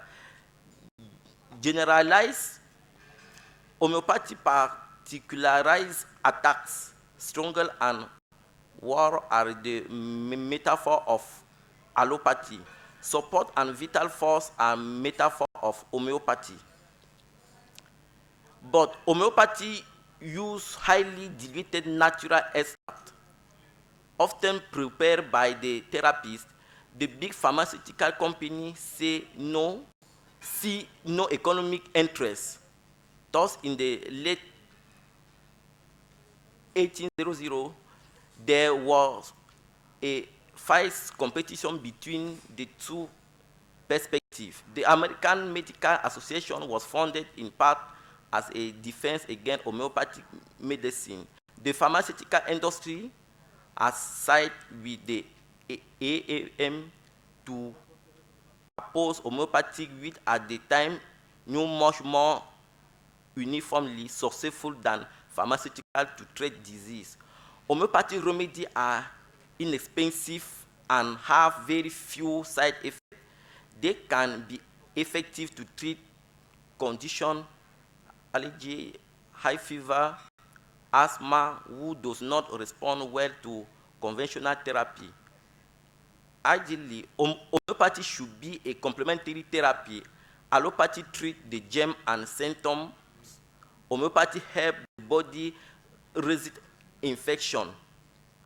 Lymphotomy, for example, does not cure cancer, but it gives the body time to heal at through treatment.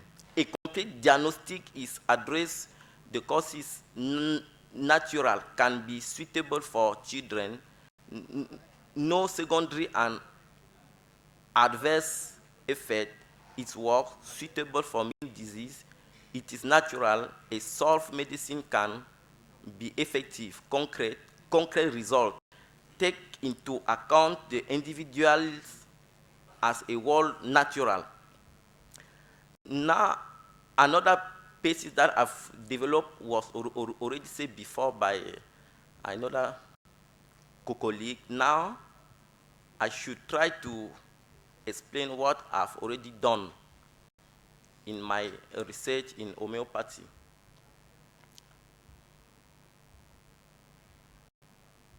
Because we already know how the homeopathy heals. Now,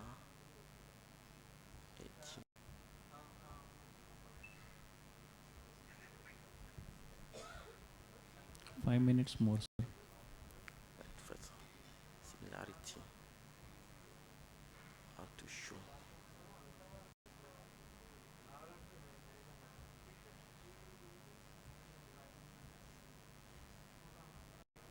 I'm passing to just conclude. Yes, here I'm presenting some of product of a vita range of office that I've already putting in the clinics to the medical trials. For example, this is a product that I've already put in the clinics that some colleagues we are associated to put a patient to conventional medicine and homeopathic medicine, and we are using this type of product who is just from the essence from plants already be studied before and put in the what we used to call in French vital the plant. That means we are just taking the plant or where it's already studied, then I'm just applying the theory to the dilution theory and similar principle to compose it. It has powerful stimulating and tonic property that help against the disease by restoring the body's energy. By its energy, replenish fluid is a multi-dimensional latent cure. Through its active therapeutic poly is a broad spectrum medication. Is complexly, it is a positive immune booster autobody. That means what? I put together so many principles, 4 or 6, it depending of the patient, because I can produce a product for a patient directly according to what the patient are are suffering for. This is just a sample for what we are doing. And now we are we have already received for the government the document who show that the medicine can be taken by the patient because it is not toxic, and the and the pharmacological trial is going on.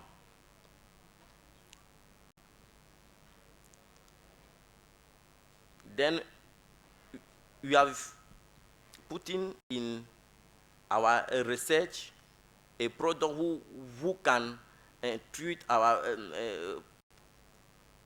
parasympathetic symptoms such as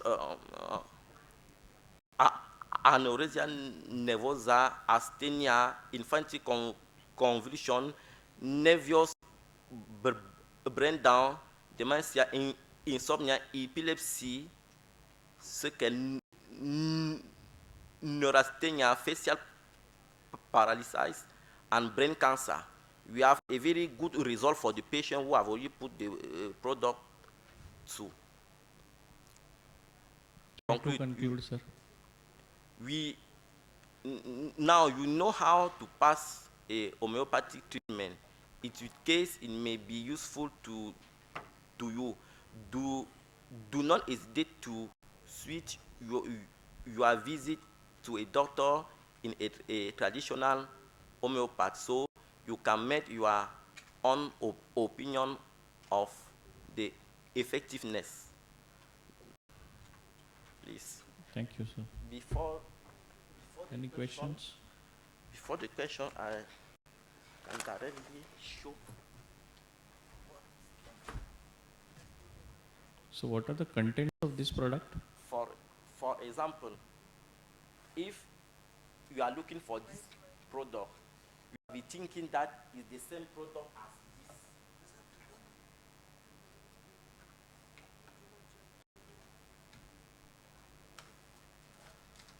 Or are this. But when you are just taking the leaflet of the product, before you will see that the composition is different, because I'm using the dilution method just to compose those different medicines. That's what I just want to show. For now, this is another product. Then they think that is the same product, but we have to use the Conclude, mistake. sir. We know that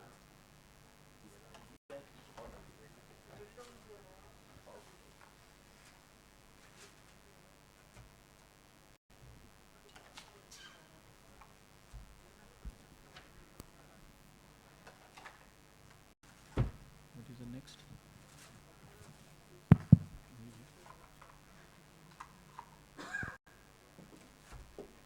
before the question, I will ask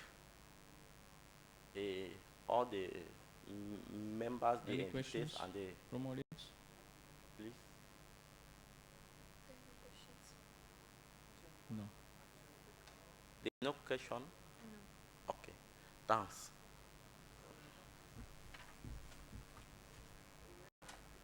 Yeah. Okay. Right now he is no. Yeah. The next speaker is Vishwendra Singh from Rajiv Gandhi University of Health Science, and his topic is studies on the protective effect of Nigella sativa oil in No. May I call upon Dr. induced nephrotoxicity. Yeah. Which one? Okay. The That's title is Preventive and Curative Aspects of Yoga in Management of Asthma in Children. Dr. Vishwendra Singh, Rajiv Gandhi University of Health Sciences, India.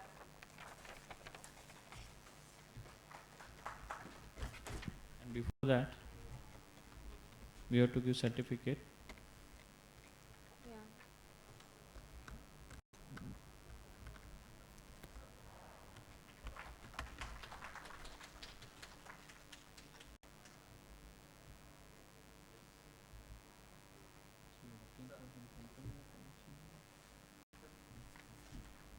Thank you.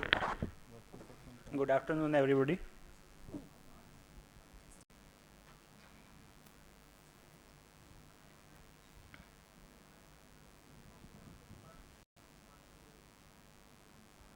Good afternoon, everybody. My topic is preventive and curative aspect of yoga in management of the asthma in children. Now coming on the topic, introduction. In India, prevalence of asthma in school-going children has been reported between 4 to 20 in different geographical regions. This incidence has increased by twofold in last 2 decades, and asthma is the common chronic illness during the childhood. It is the responsible for significant social, economic, and psychological impact on the family and along with the children also. And acute asthma lead to disturbed sleep and restriction in day-to-day activity of school abstinence. And definition, as all we know, asthma is a disease characterized by the increased responsiveness of trachea and bronchi to various stimuli, and it manifests by the widespread narrowing of the airway causing the proximal dyspnea and wheezing and cough.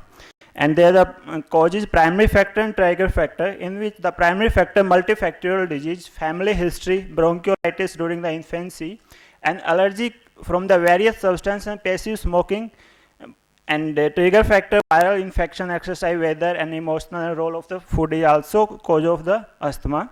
And pathophysiology, air obstruction by the edema and inflammation of the mucous membrane lining the airway, and excessive secretion of the mucus and inflammatory cells and cellular debris, and spasm of the spool, and in early reaction and later reaction.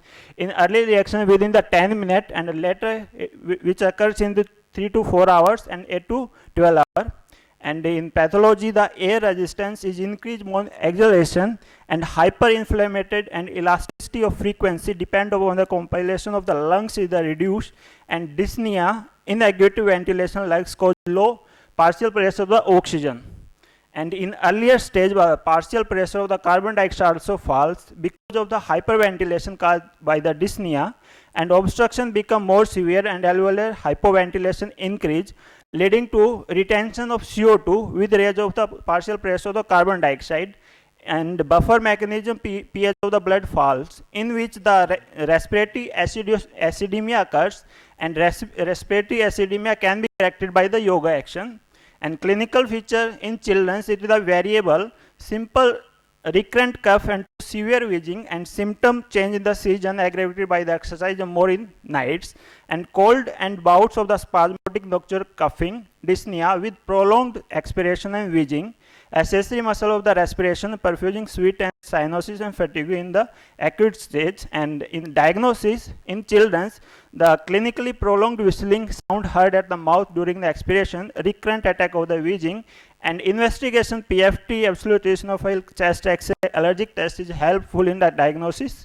And management, there are 2 types of management, pharmacotherapy and non-pharmacotherapy. In pharmacotherapy, as we all know, bronchodilator, corticosteroid, mast cell stabilizer, leukotrienes, and immunotherapy.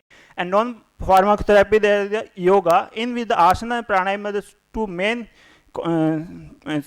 types which is help in management of the asthma. And now coming over the yoga, the words yoga from the Sanskrit word used means to bind, and it often interpreted as the union of method of the discipline. In Bhagavad Gita, yoga is told as the yoga karmasu kushlam. Yoga is skilled action, and can be taken in health for children.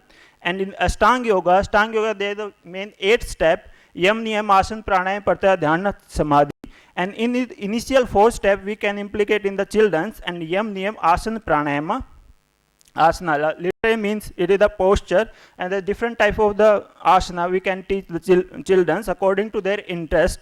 And now coming to the pranayama made by the 2 words prana and ayama, in which the prana is the life energy, ayama is the control and modification, and in which the pranayama, so many different pranayamas in our classic and yoga texts, and in which the main type of pranayama, the purak, rechak, and kumbhak. In children's, we tell the time period of Purak, Rechak, Kumbhak is very important. In Purak, Rechak, Kumbhak initial stage, we tell to children for 1 second, and maybe it's increasing according to children's capacity.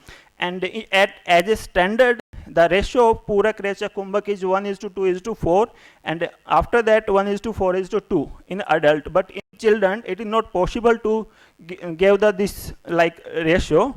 And need of yoga to implement yogic techniques as a drugless alternative method to prevent and cure asthma among pediatric age group from 7 to 12 years to reduce burden of escalating medicine cost in the medicinal intervention of asthma therapy, and to have the additional health benefit of yogic. It cure also asthma and give the additional health benefit to children. And the yoga modules in which I am taking only 5 asana and 4 pranayama, and asana the time period is 5 to 10, and Surya Namaskar, Sarvanga, Halasana, Paschim Tanasana, Nagasana, and Pranayama, Brastika, Anulom Vilom, Kapalbhati, Brahmari. Surya Namaskar, the benefit is the increase the blood circulation and increase the lung capacity, and beneficial in the irritation and short temper children's. And now coming on the Sarvanga, it's help in the enhance the blood circulation, nutrients absorption, increase the lung capacity, beneficial in irritant and short temper and common cold, beneficial in urinary disorder and urinary problems also. And Halasana, increase the digestive power, increase lung capacity, and increase the muscle strength and internal organ exercise. And Nagashana, Sanskrit word Naga means the snake and serpent, also known as the Bhujangasana. Duration is 5 to 10 times, and benefit increase the lung capacity. There are so many different asana, like sitting position according to their children interest, and supine position asana, but exact asana children cannot do, but modify asana they can do. So according to their interest and according to their flexibility, we can teach the asana. And this is a pronation position asana. And standing asana, the benefit of asana, overall benefit is the increase the working efficiency of all system, and increase the capacity of lungs and reduce attack of asthma, increase the immunity, and increase muscle strength and flexibility is very important during childhood. If we increase the strength and flexibility, that cure the asthma in early stage, and increase the circulatory system function, and increase the endocrine system function. And effect of pranayama is overall improvement the respiratory efficiency, reduce dead space volume of the lungs, increase the blood production, circulation, new stem cell formation occurs, and increase the immunity is important. And there are some research work we show that it increase the lungs capacity if we do early in children, and according to their interest we can modify the asana pranayama. And if we teach the asana pranayama during early year, so the in future life the children's are not affected by the respiratory and digestive so many things, and the flexibility also increasing, and their study memory power also increasing. And in my presentation, in the presentation on asthma, so we can prevent and cure by the asthma by yoga practice if we implement in the earlier stage of the life of child. And conclusion, children immunity decrease in asthma. By yoga we can improve the immunity, which help in the reducing the disease. By yoga we can improve the work efficiency of respiratory system, which help in the prevention and cure the disease. According to children interest, we can modulate the asana pranayama under supervision of the expert. In some clinical trials it has been proved that yoga practice is effective if doing properly. Thank you. Thank you. It was real fast and good.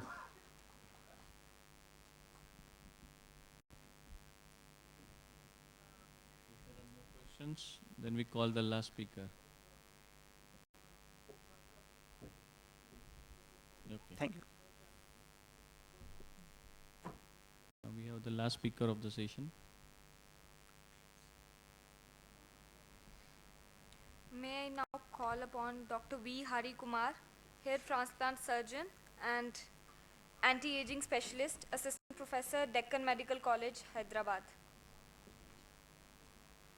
Before that, I would request the chair to facilitate Dr. Vishwajit. I don't have a certificate for him. Okay, I'll get it. You can send him later. Good afternoon, everybody. My topic is anti-aging and inner cosmetics. As a aesthetic surgeon, I understood that I want to repeat Maxwell, the pioneer in the field of the plastic surgery. He said, unless you correct the mind, whatever you correct outside is incomplete. So it made me to choose the topic called anti-aging. So all of you please keep your hand like this, because Shraddhavan Labate Gnanam. Your attention decides your life. Okay, I'll count 1, 2, 3, 4. When I say 4, you should clap. Okay? Right. 1, 2, 3. I said 4. See, in this way, we age prematurely. Anti-aging is a science which deals with how to prevent the premature aging.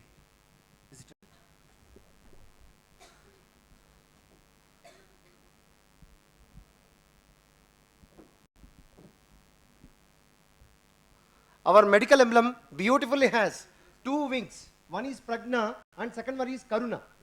When you grow, when you age, you should have Karuna, compassion, to teach, to share, to enjoy the life.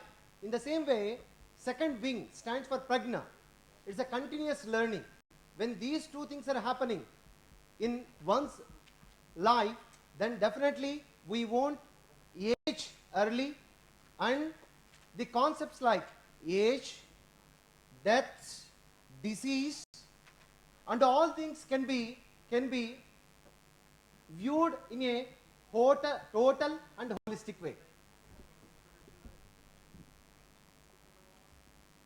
Science of anti-aging deals with transcending the misconcepts like age, death, illness, mind, time and space. Linda Goodman, the author of Star Science and Sun Science, beautifully said, "What you think is what you are." I want to ask one question. What is the location of the mind? As a surgeon, I try to know, but it is not in the brain and heart. It is linked to our breath. This can be understood if you close your nose, and when we hold the breath for some time, all our thoughts will start coming to zero, or they will reduce. And the most important thing in the anti-aging is, we usually have unconscious death urge. Once we develop the conscious life urge, definitely we can go beyond the concept called premature aging and mind and time. There is one technique called art of conscious dying. Once we understand this, we can live very totally. And releasing the suppressed emotions and negative thoughts are very, very essential in the science of anti-aging. I usually do oneness with the 5 elements. And second one is conscious connected energetic breaths. This helps us to release all the suppressed and pent up of emotion. In the last, I want to show you the effect of the blissful life meditation for 2 minutes and past life root cause understanding. In Ayurveda, it is beautifully said, all our misdeeds torment us in the form of the diseases. Unless we know the root cause, we can't clear the disease. Clearing or treating the symptoms and signs, it is not going to affect or cure the disease, but root cause understanding is very, very essential. And rebirthing yoga, we all know by birth we are all human beings.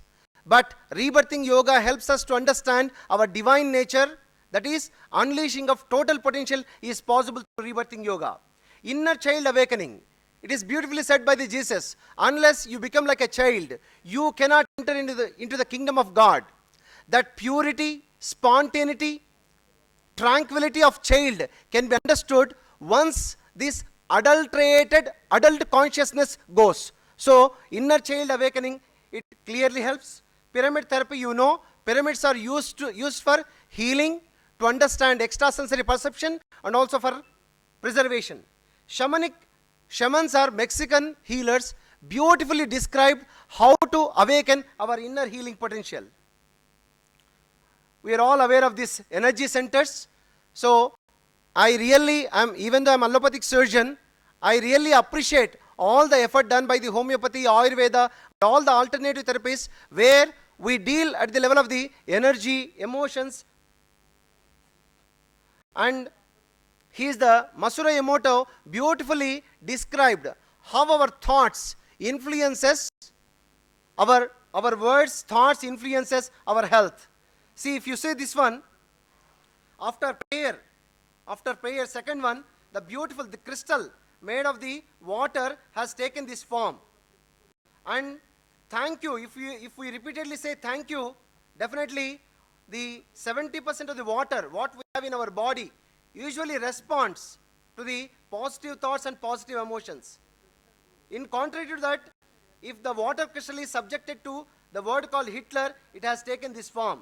So, we all know the words will influence the health. That's why saying ourselves that I'm beautiful, I'm confident, I can do, all these positive thoughts will definitely influence the health and aging. And these are the therapies we usually do for anti-aging. This is oneness with the earth. In this, so much of patience will come, so much of tranquility, forbearance. And second thing is the water. Here, we'll take the person into the water with the help of the snorkel. They are going to do conscious connected breaths. During this process, we'll shed all our suppressed emotions. I want to say one thing. Our birthing process is also incorrect. Why? Because in the mother womb, we succumb all the negative thoughts from the mother, if she is priming. When baby is coming out, if you see Animal Planet or National Geographic Channel, the animal will give very nice delivery. Whereas in the human beings, the delivery is 70 mm cinema. The baby comes out with a lot of difficulty, and what baby thinks is to come out, to venture into the new thing. It is very, very difficult. And when baby comes out, we hold the baby upside down. What baby thinks in this world? I thought it's a beautiful world. But what is happening here? Everything is upside down. That is the impression baby receives. And third thing is, when baby is hit from the back, what it thinks in this world, everybody stabs from behind. And wrong practice of delivery. One thing is, we'll pinch the baby. If baby cries, outside will be happy. What baby thinks? Because there is a research study on the mind of the unborn child and also during the time of the delivery. What baby thinks? To make other people happy, to make the chairperson happy, I should suffer. So this is the mentality is learned from the beginning. And third one is fire. This is the third element, wonderful element. With this, we can understand non-judgmental nature we can develop. With the water, if you do oneness therapy with the water takes its form, so that sort of the flexibility will come. And finally, space. Once we make oneness with the space of anti-aging therapy, we'll respect other people, we'll respect other dignity. So these are the 5 elements. And this is the most important thing. If I make you to breathe continuously for 15 to 20 minutes, everybody will go into the mother womb. See, we can't erase all our unnecessary impressions we carried from the time of the birth. But we can go back into the time and we can clear all this is anybody. It is not the question of the literacy. If anybody, illiterate person also comes, if he does, he will go into the mother womb and he will release all the unsuppressed emotions. How many legs this elephant have? How many legs? Please, fast, time is not there. How many legs? It's appearing 3, 4, 5, okay? So, it is an illusion. What do you see here? Yes, sir. We concentrate on the black aspect, but the thing is, if you see on the white aspect, there are so many faces. It is not the cups. So, looking at the negative aspects of other people will make us more aged. One technique I want to say here. All of you smile without showing your teeth. Yes, all of you. And second thing is, feel as if your total body is smiling. This is the result of the enlightenment. This is the result of the anti-aging therapy. If you maintain this, automatically we all know enkephalins and endorphins are going to be released. And final, please read fast. A bird in the bush, one da is missed. So this is called awareness. If we lack awareness in our life, definitely we age and also we once we do meditation or conscious observation of the breath, the cosmic energy enters in us, it cleanses all the etheric body, and inner awareness, that is third eye, is going to be activated, and the so-called nirvana state is going to be attained. This is said by the Buddha, that is simple observation of the breath. And all the energy centers which corresponds to our ductless glands, endocrine glands, will be activated. This is the energy. If you see the beautiful energy of the female, our India emphasizes that female should be respected. It's not because of their beauty, it's all because of their energy. Once we respect the females, definitely that energy. And finally, I want to, sir, time is there, sir, to 3 minutes? Last 3 minutes. Last 3 minutes. Very good. So here 3 things are there. Usually I am an expert in taking the people into the past lives and also future. I have given many shows on the TVs, and here I want to take all of you into the future. Anybody are interested in 3 minutes? Into the future, how our conference and many of our lives. Okay. First thing is, see, 4 times short breath, 5th long breath. This is 1 cycle. Just do for 10 cycles. That is the first step. Second thing is, I'll ask you to visualize some of the things and what happens in 2020, 2025. Like that, I'll take you very nicely. If you do this technique regularly, you can bring the future to the present moment. A visionary, a person with mission will always bring the future into the present moment. Definitely, living the present moment is the greatest one.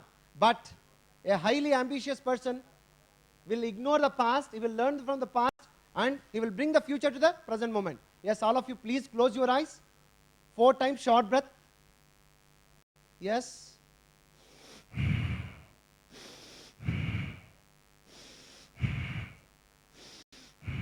Fifth one is long breaths. We all know breath carries not only the oxygen but also the energy. Yes, 4 times short breath, 5th long breath with closed eyes. 1 minute is over, another 2 minutes. 4 times short breath, 5th long breath. 4-1 is 1 cycle. Please don't open your eyes for another 2 minutes. If we regularly do before going to sleep, we'll have very sound sleep. We all know. Yes, 4 times short breath, 5th long breath. Very good. 21 cycles are essential. Today we'll cut short to 10 cycles. 7 cycles over, last 3 cycles. Now take deep breaths, long breaths, belly breathing, as if our belly is bloating with each inspiration. Very good. If you do this under the guidance of the therapist, everyone will go into the mother womb. That's why it is called Dvija. Everybody should have 2 births. Parents gives physical birth, and it is our own effort, as Vasishtha said, Purusha Prayatna. Yes, very good. Long breaths. Now, visualize a beautiful garden where there are beautiful flowers. It is nothing but our mind. See it very colorfully. If you can't see, just feel it. Seeing is believing, and also feeling is believing. Yes, visualize. Now, touch all those flowers. Feel the chirping of birds. There is a bridge or a flowing water. With closed eyes, please. You are crossing the bridge. Bridge is the connecting link between outer and inner worlds. You are crossing the bridge. 1, 2, last 1 minute. Now, visualize how will be your life if it is 10 times better. If your life is 10 times better, visualize it. 4. Yes, you are there. Feel the footwear. How will be your footwear if you are 10 times better than now? Feel the dress. Look the joy, happiness in your face. Feel the people around. This is called primary creation. Secondary creation in the reality automatically follows. Feel very richly, very effectively, very colorfully the people around you, the success, the appreciation. Feel them. Now you can see at your workplace 10 times better than now. Yogaha karmasu kaushalam. When you are with your own self, your efficiency increases. Awareness is the key. Yes, feel all the success, the appreciation from your colleagues. Now, move on to the family. So much of wealth, joy is there. Feel the appreciation from your relatives, family people. Now, move forward. Move forward. Now you see how these conferences, how this group of omics is doing so much of work in the future. It is doing so much of work. Feel it. I count 1, 2, 3. 1, 2. Yes, 3, you are there. Feel all the organizers who are helping for the growth of the omics. See Anil Saab, all the speakers who are here, the delegates, they're also present there. Feel them. The appreciation, the joy, the wealth, abundance, the glory, success. With all those things, bring all that happiness, joy. If you see, the omics services are recognized worldwide, very powerfully, very elegantly, magnanimously. Feel it. You are part and parcel of that success. Feel the joy. You are radiating the love, joy, happiness, health. Wherever you are, there is happiness, positivity, energy. Now bring all that success, all the joy, happiness to the present moment. Every cell in your body is full of energy, full of life. Your body is glowing. There is so much of energy in you, around you. Yes, you are very powerful. Keep your, slowly, keep your palms over your eyes. You have to close. Say thanks to yourself. And with a smile, slowly open your eyes. Thank you very much. Thank you, sir. I'm more worried about time. Thank you for giving extra time, sir.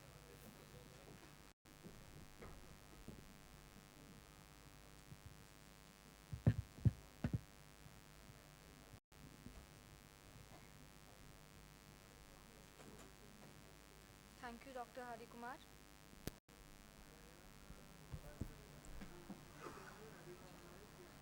I would like the session to be introduced to Dr. Irfan Ali Khan. Sir, may you please wave to the audience. Dr. Irfan Ali Khan, who is the former director of Nawab Shah Alam Khan Center for Postgraduate Studies and Research. May we greet him with a round of applause. Dr. Khan has obtained his MSc from Aligarh Muslim University and PhD in Botany from Osmania University, Hyderabad, specializing in genetics and plant breeding. Dr. Khan is the author of over 75 books listed as textbooks of pharma. He is the fellow of Indian Society of Genetics. Besides this, he is the editor-in-chief of Annals of Phytomedicine and International Journal. Thank you, Dr. Khan, for being with us. May I now request Dr. Khan to present to the chair of this session with the certificate of recognition.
We are over with the presentations for the day. As the day comes to the end, we would like to thank Dr. Rajesh Barve, the chair of the session, and Dr. Iftioma for being a great chair and co-chair and for their valuable suggestions. Without their support, this session would not have been so successful. I thank all the speakers, guests, and delegates for their presence. We hope that the session was useful and informative for each one of you, and we promise you to continue our efforts for dissemination of science. On this note, ladies and gentlemen, I conclude today's session with the permission of our chair, Dr. Bharve. We hope to see you tomorrow on the concluding day of this conference. Thank you.